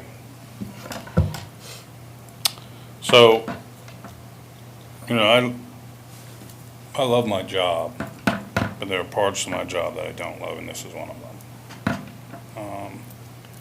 Because I'm the guy that has to look out for the city's best interests, look out for my department, my people that work for me. And sometimes it's a hard decision to make, and this is one of them.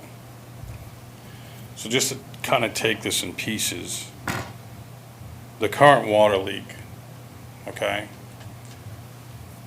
Some of the issues so if you were to tell me, hey, Mike, go fix the water leak, I can have my guys go fix the water leak as long as the water department is not involved, because my departments, the highway department, wastewater department, all the other departments are not governed by PUC. That's the Public Utilities Commission. Yeah, the Public Utilities Commission. So, I work at the will of Charlie, I work at the will of council. If council says, Mike, go fix the water leak, we'll go fix the water leak. What you should know is a couple of things. One, we don't know what the material, we don't even know what the pipe's made of that's under that ground. There's some thought that it could be plastic pipe, which is completely not supposed to be used. I went there and looked at where the leak is located. And so you have a power pole right there. You have a big outcropping of ledge right there. And so I can't even give you a cost analysis on how much it would cost to fix just the water leak, because I don't know if it's going to involve stabilizing the power pole. I don't know how far that ledge gets goes towards that water line. I don't know what that water line's made out of. So to simply say, go fix the water leak is not a simple thing, and it could end up being a very expensive thing. This is just me providing information to you.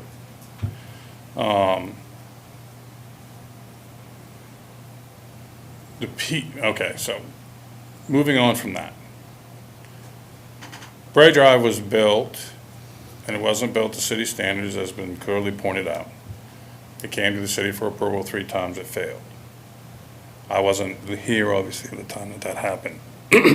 But if you talk about going beyond fixing the water leak, and you want to talk about the city taking the road over and then bringing it up to city standards, you're talking about a price tag somewhere, my estimate is somewhere around $800,000. The road is 19 feet wide. City standards calls for it to be 26 feet wide. That'd be 2 11-foot wide travel lanes and 2-foot gravel shoulders, which will require us obviously acquiring land along either side of the road to increase the width of that road. To bring that road up to city standards and do it properly, I would abandon the current infrastructure that's there. And I would bring in an 8-inch sewer line to run up one side of the road, and I would bring in a 6-inch water line to bring up the other side of the road. And then whatever stormwater would be required to properly drain that road. So when I price out the cost of this stuff, you know, you're talking about $60,000 in engineering. Charlie, actually, I don't know if he gave it to you, but there's a breakdown of the costs that I made for you guys on if you wanted the city to try and take over this road. This is what you're looking at.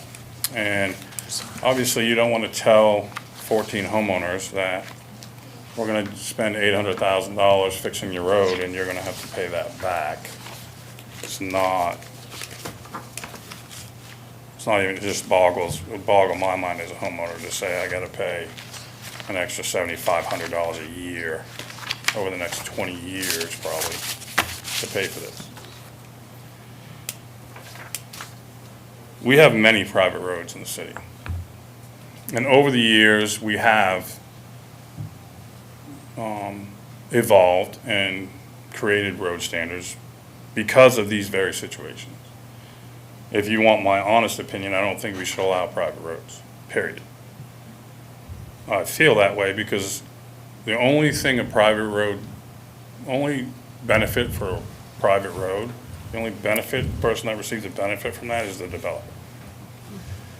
Developers want to have a private road so they don't have to build a road to city standards. They want to have a private road because they don't want to have to necessarily put in water and sewer. If they can stay 200 feet away from a public sewer, they don't have to put in public sewer. If they can stay away from water, they don't have to put in water. Right? Nobody can tell me what the benefit of having a private road is to the people that live on the road. I don't see one, other than for the developer. And then you put in a private road, and then we have an ordinance now that requires you to form a homeowners association. So I would like somebody to please tell me, because I know we have legal minds up here, if the homeowners association's not doing their job, who enforces that? And what do we have for enforcement in our ordinance to take care of that? Because I'm going to tell you it's not. So really, you can tell them to form a homeowners association, but who enforces whether or not the homeowners association is doing its job? And what do you do when you have a homeowners association where you have people that live on the road that don't want to contribute to the homeowners association? How do you handle that? So ultimately, you want my opinion? My opinion is we don't allow private roads, period. I don't think they're good for the city. I think they're an ongoing possible problem for the city, and I just don't think we should do it. Well, yeah, I think I could see in Kinda going the urban core, I could see that being true. Some outer districts where they're not going to be able to access that, but that's Yeah, no, I'm going far afield. no worries. And I think so for me, the crux is kind of you know, that's where I'm at. I'm looking to you all as We can't As, fix the as road Mike leak. mentioned, we have some great legal and council minds here. You know, maybe there's some action options we haven't considered yet. Maybe we could authorize to move forward on these other pieces. Maybe this is, but, you know, kind of where we have to remain, even though it's not a great situation. But, John, what? I'm sorry, could I make a couple of comments about his comments? Sure. Is that all right? Yeah. Thank you for your comments. Sorry. Just a few things. One, about connecting to the public system. If the system was so terrible, why did the city originally allow Bobby to connect to that system? I would think that it would have been inspected by the city, and the city said, okay, you're all right to connect to it. Otherwise, why do that? Next, you know, you're talking about the width of the road. Our road, again, is wider than two other roads that were accepted by the city, Holt and Argonne. So I think there is a precedent there for accepting roads that don't meet that standard. And then we did have a repair of it wasn't the water, but it was the stormwater system, is that right? And there were city employees there that did inspect that, so we could at least see what the condition of that system was like, and maybe use that as an indicator for what the water system, you know, the standards for the water system. And then for the repair, we also received a $5,000 quote for the repair from a licensed contractor as well. So I just wanted to mention that as well. Thanks. Yeah, just will add to that, Jack Frost. I talked with Fred Erlenbach, who a lot of you know has a relationship with Ray Builders, was around when all this was happening, and I had told him that a contractor had given us a quote of $5,000 last fall, and a bunch of us got together on Bray Drive, and we didn't have any consensus on moving forward to pay that $5,000. When I mentioned that to Fred a couple of weeks ago, he's like, that seems way too high. I think you should call this other contractor, which of course we haven't done yet because we wanted to have this meeting. But I think Adam's point is really key, that, you know, the city would have had to have inspected this water and sewer line.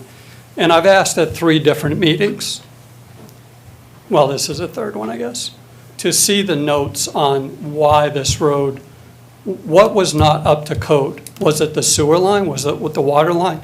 As public taxpayers, we would like to see those notes, and I think the council would like to see those notes. Because I don't think you're going to find it's the sewer and water line that's been the issue. And I do understand legally, like Charlie said, it's not easy for them to go and fix it. They did fix it in around 2000. They came without hesitation and fixed the sewer. So I think, as Mike said, they could come. If it gets bad enough, they say they will come. I've alerted my neighbors to say, if it gets bad enough and the water is gushing out, we don't want to pay that bill because it's going to be a lot more than $5,000. So I just think those are the key things that I would like an answer to, is what were the reasons it wasn't accepted? What responsibility does the city have? Obviously, there's, you know, the timeline is outdated, as people know, the what would they call that, Patrick, the statute of limitations, long overdue, right? But there still should be looked at, and there still should be some evidence there of what that situation was. And I think the other thing that I've asked at the other meetings about is, where is there an in-town lot, a group of a street with private homeowners that have sewer and water from the city that are private? One of the first things we got in a meeting with Mike and Charlie, there was a talk about Nicolin Road. That's like several miles out of town. You know, I want to see a map. I think we would all like to see a map that shows a city road within a mile radius of this building that has sewer and water, but is on a private road. To me, that is something that we should all have an interest in. I get that some have sewer some places, some have water, but we have both sewer and water across the street from the public school, which, you know, when I run into people in the street, even again yesterday, one of my friends said, "Is this resolved yet? This seems crazy, Jack." Well, it's not crazy.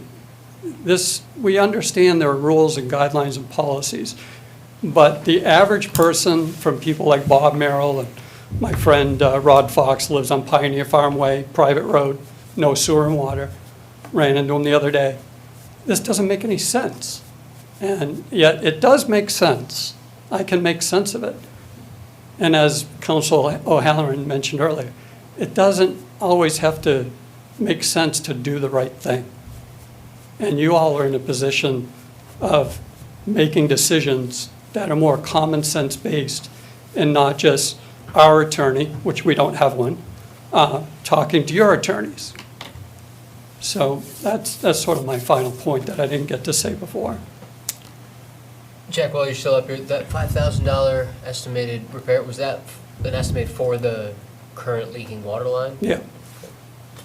Yeah, a local contractor, and, Fred Ollenbach, who has a ton of experience, very involved for decades with the town of Trenton, a lot of experience with public works.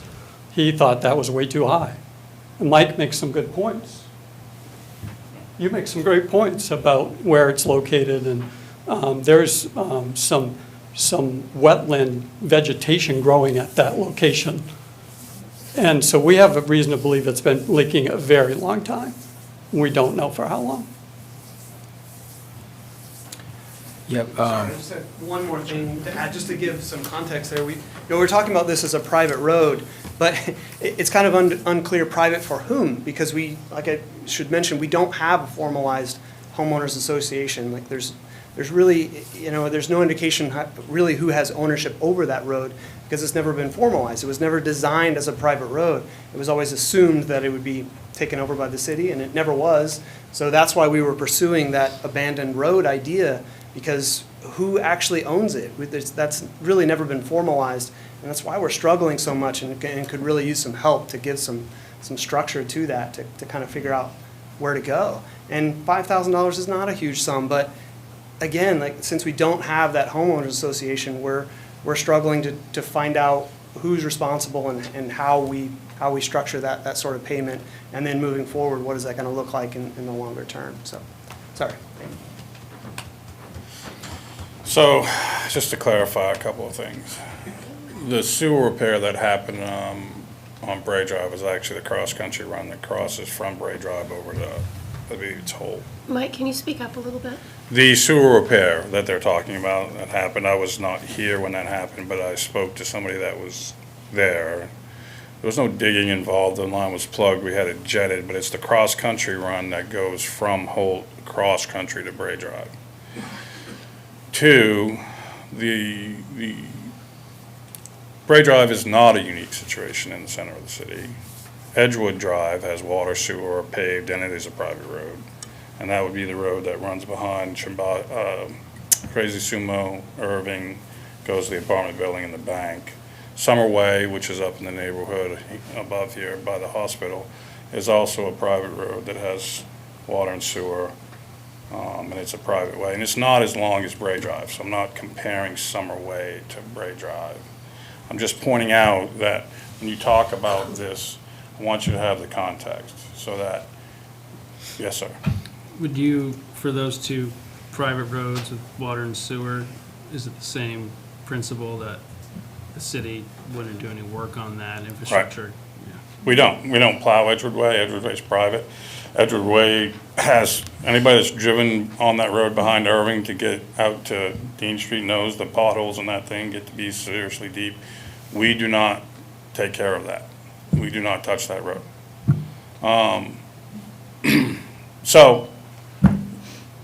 Ultimately,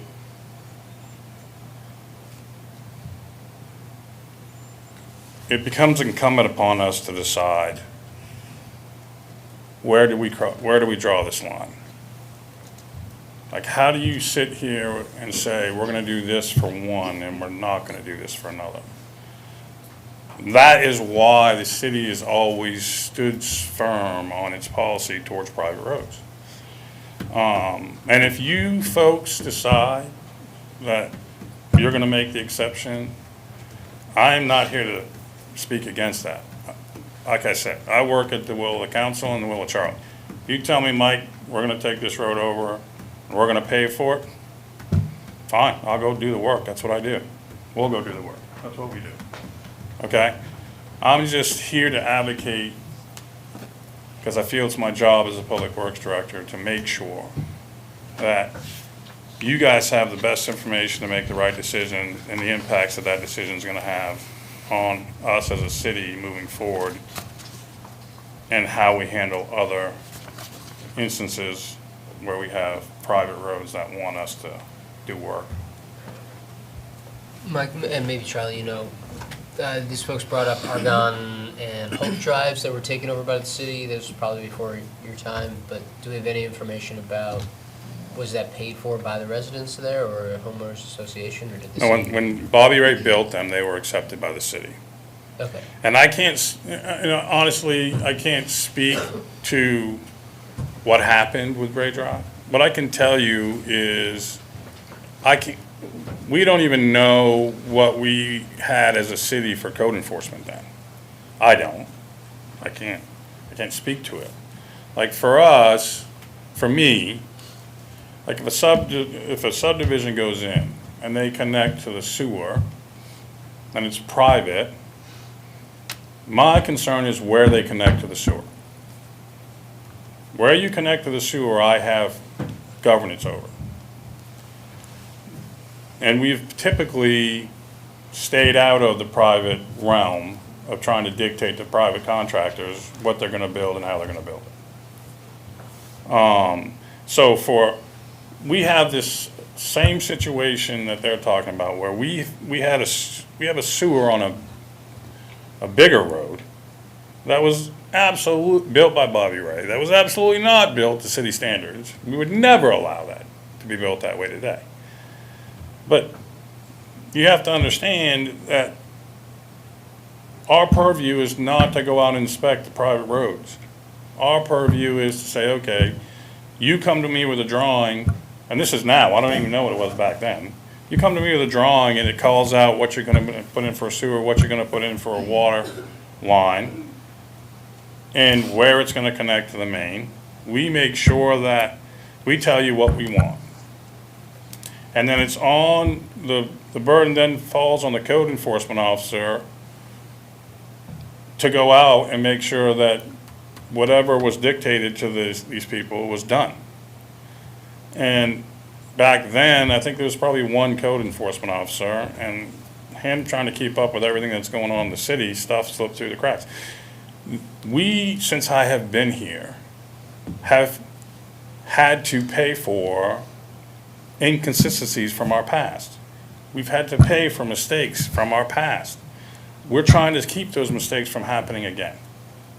Okay, but there's at some point, somebody has to decide where that line is.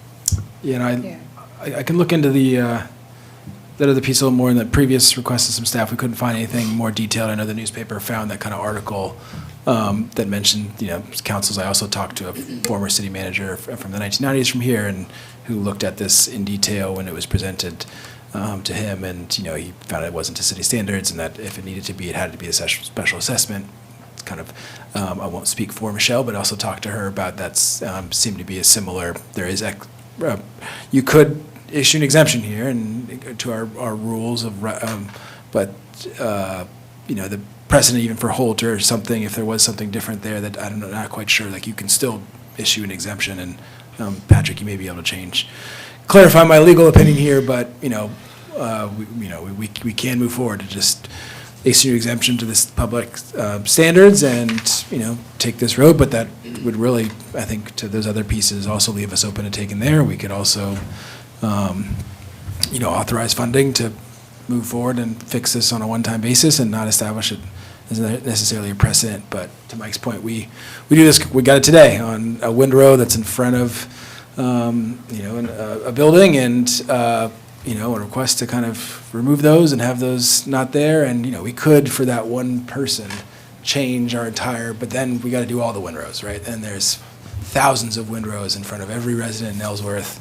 And now, and how can I give an exemption to who I want to?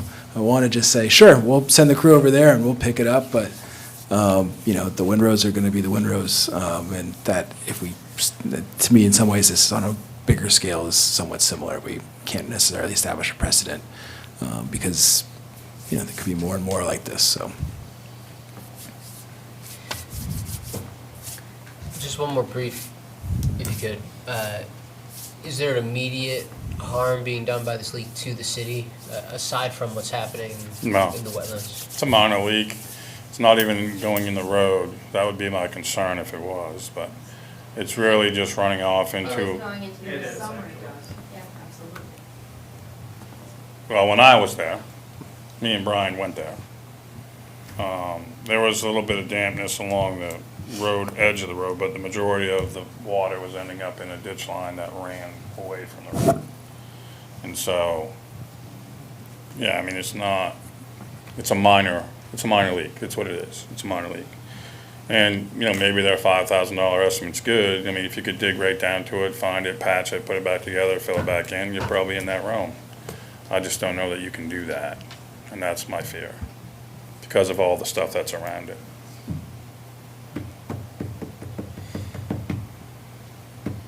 Can I just summarize a few things and see if it makes sense to kind of clarify? Because this is the first meeting that I've been at where we discussed this. So it sounds like there's somewhat a united front, and maybe Jack, you have an answer for this, from the residents, that united front, they want the city to take over the road. They don't want the city to take over the road. No, just clarify that, because it's a good point. Because there's been a lot of talk about taking over the road, and if we've never really asked for the city to take over the road. We've made the point that Holt and Argonne were accepted by the city many years ago, before Bray Drive was built out, that they accepted those fully accepting the fact that they weren't built to code. So that would sort of put you into the mindset of, we're asking to take the road. And Mike and I talked about this in our public meeting, and he asked for clarification on that point, which is, we'd like the leak fixed. I mean, we're not talking about a windrow here, we're talking about a public water supply.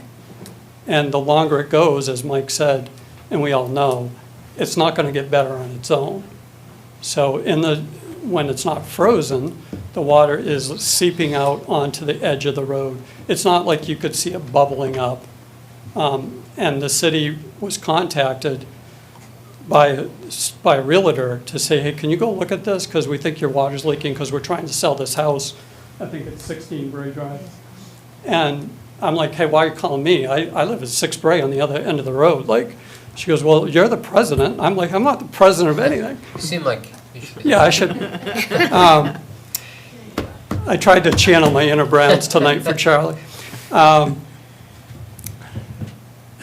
ideally, from your standpoint or from the residents, city comes in, fixes the leak, leaves. Yeah, I mean, we just think they came before, as Charlie pointed out, hey, that before, it's not now.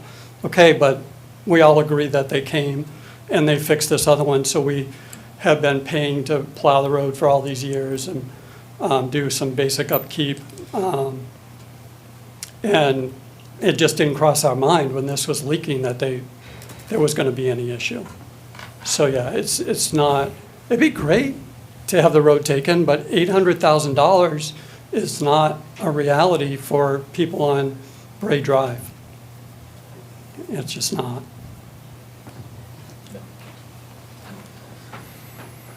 Can I just make one last point? Do you mind? Yeah, go ahead.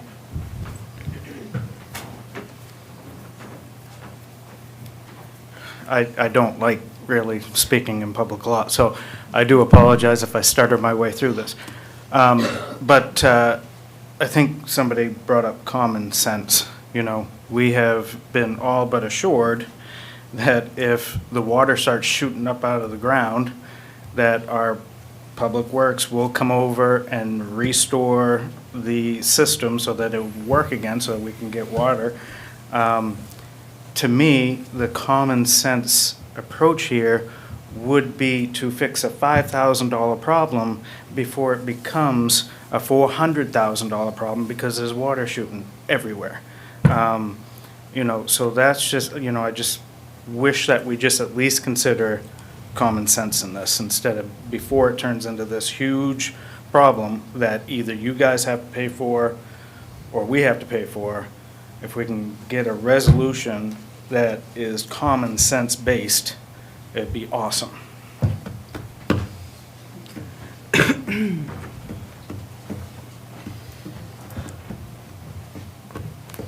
So we could do it legally, Public Works could, but that starts a precedent, maybe a slippery slope, that kind of situation.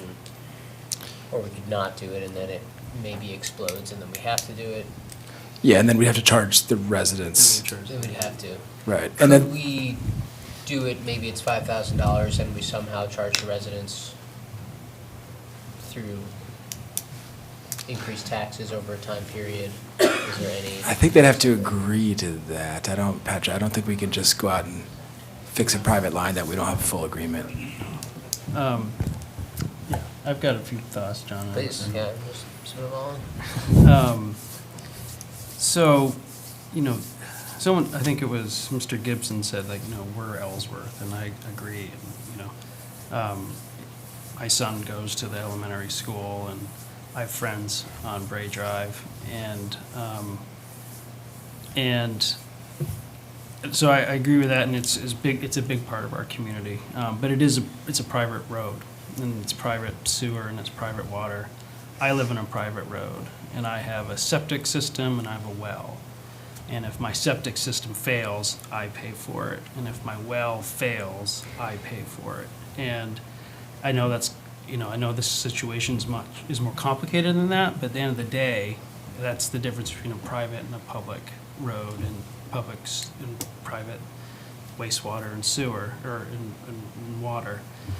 And I also live on a road that was built in the 90s by a developer, and there was no association created. And I have become the president of our association that doesn't exist. And it's true. And I collect our dues every year through letters, knocking on doors, cooperation with my neighbors. It's not fun. And I wish I lived on a public road. And it's a dirt road, it's bumpy, and we pay for all of it. We just paid $10,000 last summer to upgrade the road, and we're gonna have to pay probably another 10 grand this year to fix it. So that's all to say, I'm very sympathetic for your guys' situation, but I think here it's in the city's best interest to apply the law as it is. I do think that's the right thing. I think we need to be consistent in how we apply the law. I can't speak for past councils. I, as a municipal attorney, advise my municipal clients all the time, don't pay for things on public roads or private roads. Don't pay for things on private property. It's not in your authority. It's not in your purview. It's not in your best interest. And then ultimately, if we decide to pay to fix your private infrastructure, we're asking taxpayers of Ellsworth to pay for that. And if that's the case, then I'd like $5,000 to fix my septic system when it fails. You know, I think that's, and I'm not saying that to be, you know, I'm saying that just as an example, right? If it happens here, then other people are going to come and say, well, if you did it for them, you should do it for us. So I'm very sympathetic for you guys. I know you've heard that from city officials, but I don't believe it's in the city of Ellsworth's best interest, nor would it be right legally for us to do this. I know we've proposed, solutions where we can do the work and, assess a special assessment, but we need cooperation from Bray Drive. And I'd be more than happy to support and help find a way for you guys to get together with everyone on your street and see if we can't get this together. I'd be happy to be a part of that conversation if that's helpful. But I think that's and I'm only one counselor, so I don't speak for anyone else here, but I think that's the best way for the city to proceed is, for the reasons I mentioned, is to not advance any public expenditures on the road at this time. Councilor Halloran? Anybody else want to go ahead? Well, I just had a question for Patrick, just was, Just the only thing that struck me while you were speaking is the difference between these folks paying sewer and water fees. How do you reconcile that with your example of the? I have to pay someone every couple of years I have to dig a hole in my yard and open up a septic tank, and then the guys come. I pay someone with a truck to clean my septic tank, and then that septic waste is brought to our system here in the centrifuge that the city, we pay our tax dollars for, treats it. Because of ordinance. Excuse me, sir, if you're gonna speak, we need you to speak at the And just to microphone. clarify, John, the reason that they pay water and sewer is they pay the sewer bill because we treat the sewer. We treat their dirty water, we clean it, and we send it out to the river, just like every other citizen. And the reason they pay for the water is the same thing. We pull the water, we clean the water, we distribute the water throughout the city. That's what your water and sewer bills are for. They're not to support repairing everybody's infrastructure. I think a good example is on my private road, we have public utility lines running along the Surrey Road, and then they have them running down my road, but as soon as they get to my property, and they run off the road to my house, I'm responsible for the cost of repairing that too. And Versant sends me a letter every year reminding me of, if this happens, here's how much it's gonna cost, and it's substantial. Again, I think, I agree with Mike. I think as much as we can, we should put infrastructure in public, and then, that we have a city that helps pay for these things, and these costs don't well out for one road or another. But that's the situation we're in here today, as I see it. I don't know if the gentleman wants to come up as well, but that to echo some of the things Patrick said, in my conversations with attorneys and others, that's come up a lot, is this, there is a lot of uniqueness to the situation, but a lot of private roads have, their whole set of uniqueness that, the kind of fairness issues come up with them. Like, you go down this path and there's gonna be a lot of, hey, this is unique, this happened here. That was one of the key cruxes of why I kind of landed where I landed too. Hi. I'm not coming up, my back is killing me. My name is Bobby Lane, and my sister lives at 16. She's the leak person. So let's pretend that we're not taking over, the Bray Drive is not being taken over by the city, and we're on our own.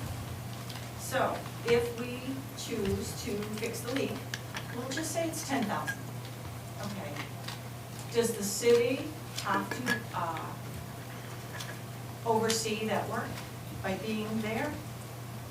So it has to be done by somebody licensed, right? I mean, Just like your septic system and my septic system and the electrician and. that would be a code enforcement issue, right? I mean, it's not us. Like, we do not oversee private repairs. So the question becomes, Yeah. who do we call? Oh, I mean, Who do we call? whoever gave you so most contractors are familiar with water. Okay, so it doesn't have to be overseen by, we don't need to call the city and say, hey, No. on Tuesday, the guy's coming. Yeah, if you were gonna connect to our main, Okay. then you would call, yes, we would, that actually is required that you would call, that we would be able to go watch it. But, it's in this case, it's not your service, it's your main, it's the private. And so, yeah, I mean, it's really in your best interest to have somebody repair it the right way, because it'll just leak again. But no, you wouldn't have to call me or call Reggie or anybody to come out and watch them do that repair. Oh, that was this one. Sorry, go ahead. Yeah, I just need to respectfully disagree with your situation and our situation. I mean, you're talking about your house and your septic and your well. That's not the same situation as us. We have a shared utility. So all the way down that road, we have a shared utility as a neighborhood. You're talking about your power, how the line runs, and then you're responsible from the line to your house. We are responsible for that utility from the road to our house. We understand that. But when the system fails in front of any one of our homes, whose problem is that? That's the situation that we're in. It's not my septic fails, that's my problem. That's understandable. That's pretty black and white. This is a situation where it's a public utility, something fails, we're all of a sudden have to join together and figure out how to pool funds, who can pool funds, who can't pool funds, how do we fix that problem, who pays for that problem. It's very different from having your own septic and your own well. The other point that I wanted to make, I'm gonna forget. But yeah, I just wanted to respectfully disagree with that because I really don't think that it is the same thing. So, thank you. Councilor Howard? I've listened to a lot of comments tonight that have been interesting from every side of this equation. And if nothing else, I think we need to learn an important lesson from this behavior that happened years ago. I can't give you any legal work like my friend Patrick. I can't, I don't know the PUC rules. Anything that I could give you is shooting from the hip as one counselor. But I don't know how much of this goes on in Ellsworth today. And one question that I would have, and you can wait and answer it later if you'd wish, but if my little brain goes to this, I keep hearing the road, I hear about a water leak, sewer, etc. In my mind, now maybe this is against all policy, maybe this is against PUC rules, but there has to be some responsibility with the city of Ellsworth if they chose to take your revenue from water and sewer. They didn't have to do that. I don't believe, now I don't know these rules. I don't know if a development comes up and you don't adopt the road, if the water would get connected or the sewer would get connected. But that's another conversation, and it shouldn't happen. So it's actually state law. What state law? If you're within 200 feet of a public water or sewer, you're required to tie in. Okay, so if that is true, the city of Ellsworth has accepted revenue from these residents, not only their tax dollars, aside from the taxes. We've all paid taxes, okay? But if the city of Ellsworth is accepting money from these residents, from sewer and water on a quarterly basis, and has been since 1986, the city needs to take some responsibility for delivering that water and collecting the sewer. I'm not in favor of setting precedent here, but there's this thing in my mind that responsibility follows the revenue trail. And if we're accepting their revenue for the delivery of water and the taking of their sewer, then I believe we need to step up and fix this. Not because they're taxpayers, but if we're accepting their water and sewer money, without that line, we can't do that. And somewhere we accepted that responsibility. I don't know what it was like in 1986, and I'm reading an article that I don't even know what paper it was in. But I don't know how big a problem this is. I don't think that anybody here is asking us to take a road over. I don't think we should take a road over. You've got to plow your road, fix your road, whatever. But there is a grain of me that says, hey, we've been taking water and sewer money from these people, and they've raised their hand with a problem. And we don't want the problem, but we want their money.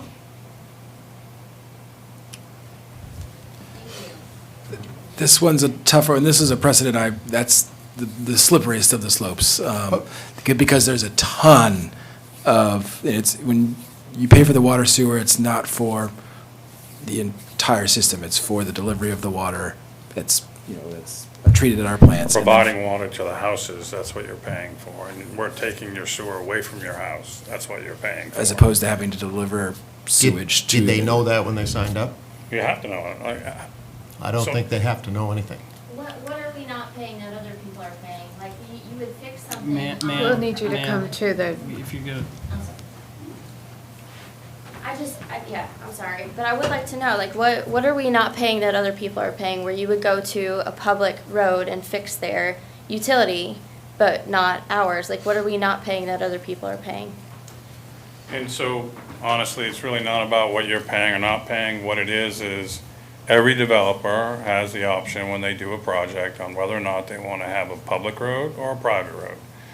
As I said earlier, it benefits most developers to have a private road. It cuts costs for them. So if they do not come to the city and ask the city to take the road over, then the city bears no responsibility for what happens on that road. They sell the properties on that road to people that want to buy those properties. And it's fairly clear when you buy the house that you're on a private road. They've stated that they knew they were on a private road.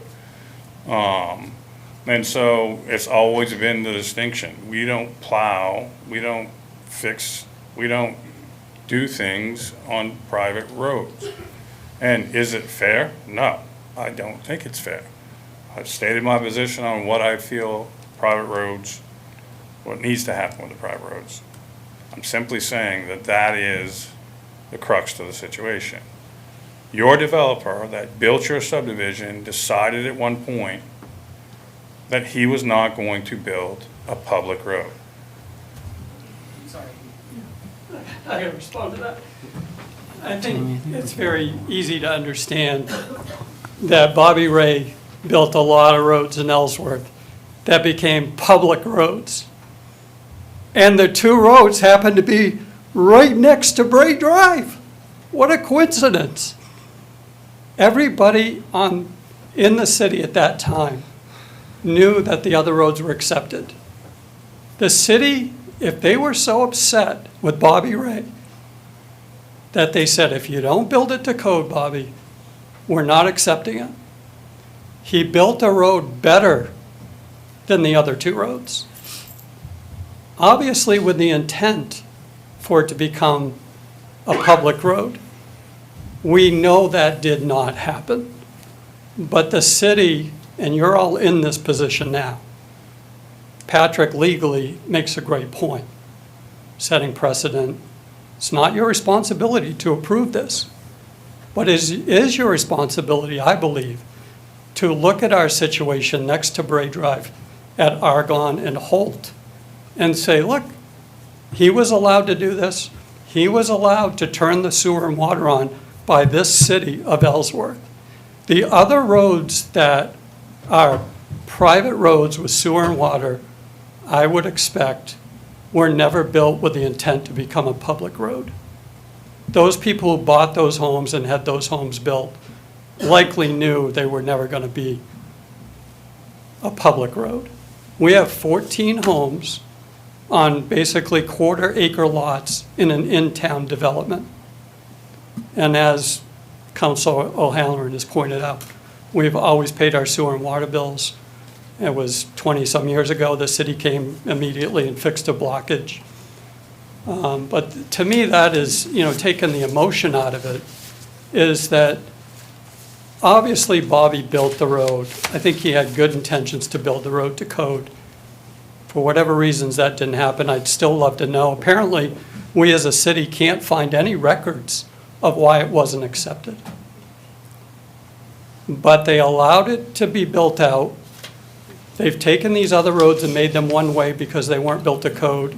And any person walking down the street, I've yet to have anybody to say to me, Jack, give it up. Why are you spending your time on this? Because the common sense approach to knowing the whole story of Bray Drive next to Argonne and Holt, and when the timing of it, when it was built out, it was always built with the intent to be a public road. We know that didn't happen. We appreciate that. But you all have the chance to say, look, we're going to take some responsibility for what the city didn't do 40 years ago, 30 years ago.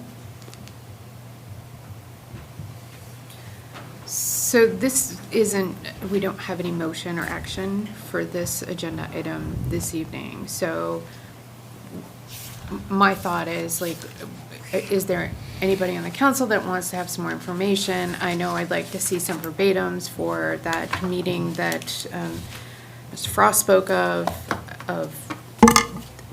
why the road was not accepted. So that should have a lot of information. We could do some more research to see if we can find some verbatims there. And think who's we to all say that know. the code enforcement officer didn't change? Who's to say that the city didn't evolve and Well, change its okay. standards? Okay. To your I point, just- Tammy, we can, we've had some good discussion as Jack and I, one of the things I hate most about this process is that it's not like, boom, there's these pieces and it kind of infuriates me. It's like, I kind of want to just say, hey, sorry guys, you're on your own. But I also want to make sure we've cleared the decks on every little piece. I've already flagged a ton of them. The abandoned road was like the latest one that I was really hoping could be an opportunity. It wasn't. So let me do one last look on some of these pieces. We've talked, there is precedent for similar roads in the areas, but let me try and find those verbatims.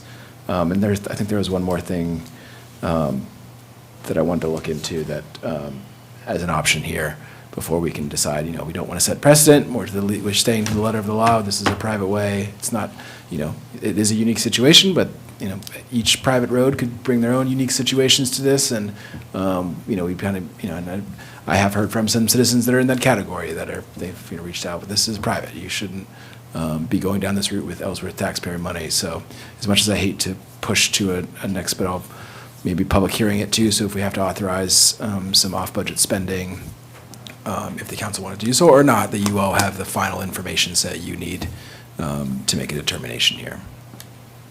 Could we, like you said, there's no action. This is a conversation. This is a,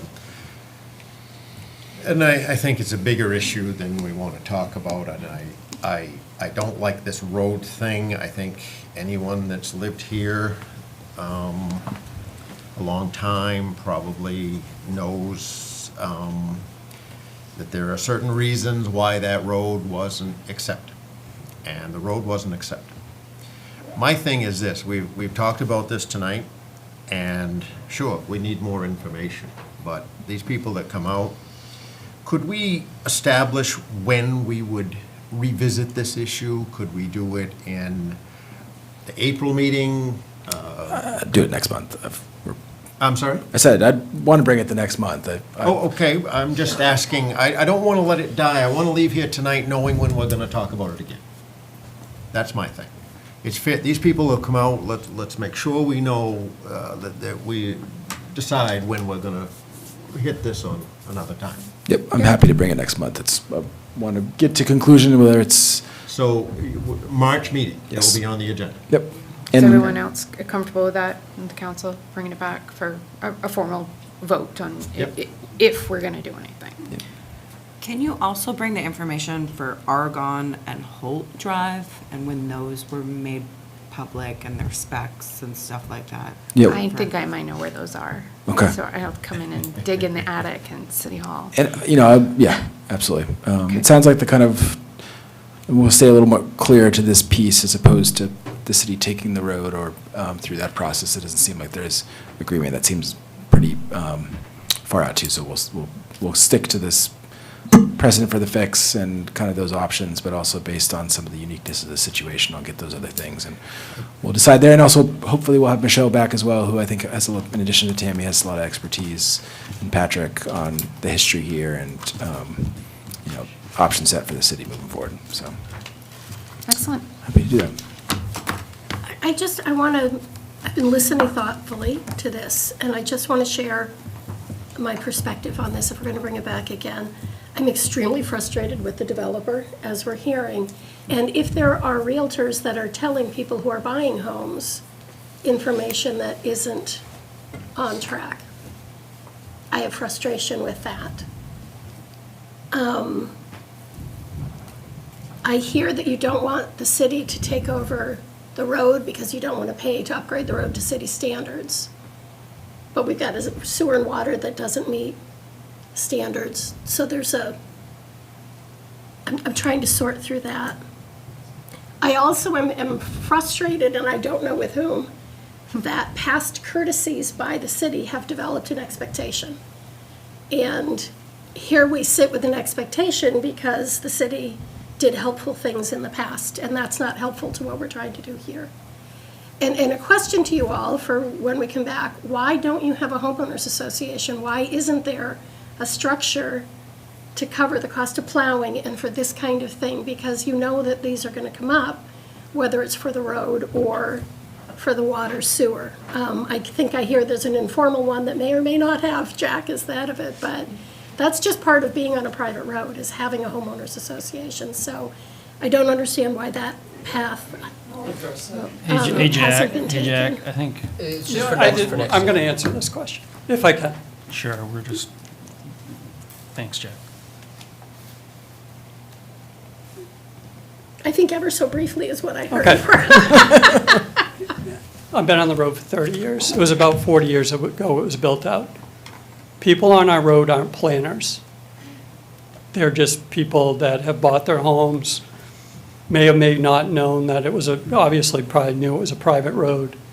They weren't thinking about whether there was a leak, whether somebody was coming or not. So for 30 years, there was one issue. The city came and fixed it. We've been paying, most of us pay for the plowing. We haven't felt the need to put bylaw structures into place. Should we? Yes, we agree with that. So, that's on us. We're not asking you, we don't need counseling on that. But what we need is an understanding of the background of this, asking yourself what you would do if you were buying a house, and obviously now people are much more informed. I wish I was much more informed. But the fact that Argonne and Holt, I would be looking at, is the sewer and water up to code on Argonne and Holt? The city rebuilt those roads. We don't know that our sewer and water is not up to code. We've had one problem that we don't know why it exists, and that's this water leak. The other problem was caused by human error. So we have a pretty good feeling the sewer and water is working pretty well. Okay. So we'll just come back next month. Come back next month, I'll and get some additional- Get that information, and I'd also ask the council if you have any other questions about this, maybe to go ahead and email the city manager as well. If there's any other comments that you'd like to make from Bray Drive, you could just go ahead and email the council as well if there's any other thoughts that come up after you leave this meeting. If I could add one thing to this process would be, let's not limit it to, this issue is in front of us, but how do we prevent this going forward? How do we, is there something we can do to not provide water and sewer to a developer that is not wanting to build to code? How do we do that? Because us taking in money when we knew the road wasn't up to code, there's some responsibility here. And I'd just like to know that, I realize this is an issue here, but let's not create this anymore. Let's see what we can do about it. 100%. Sounds like additional regulations, Steve. I don't know if you're gonna like That's that. exactly it. But you will. I like smart regulations. And we do have some recommendations from the Housing Task Force study, the comp plan on Yeah. regulatory change, some of which make it a lot easier to build in Ellsworth, and some of which maybe need to be considered, which make sure that we're not saddling the taxpayer of a future generation with the cost in the near term that makes it easier to build. It's a delicate dance, but one I think this council can tackle wisely. Excellent. Can we make sure to share any information that we find, like past records and things with the homeowners as well? 100%. Just because they've been asking for it. Yep. Thank you All for right, the thank people you. that got up and spoke that didn't want to get up and speak. I think you all gave us some good insight. Thank you. All right. Does the council need a little break before we head into executive session? Yes? Sure. Okay. Thank you all. Thanks, everybody. Thank you. Jack, thanks for the history lesson as well. That was compelling.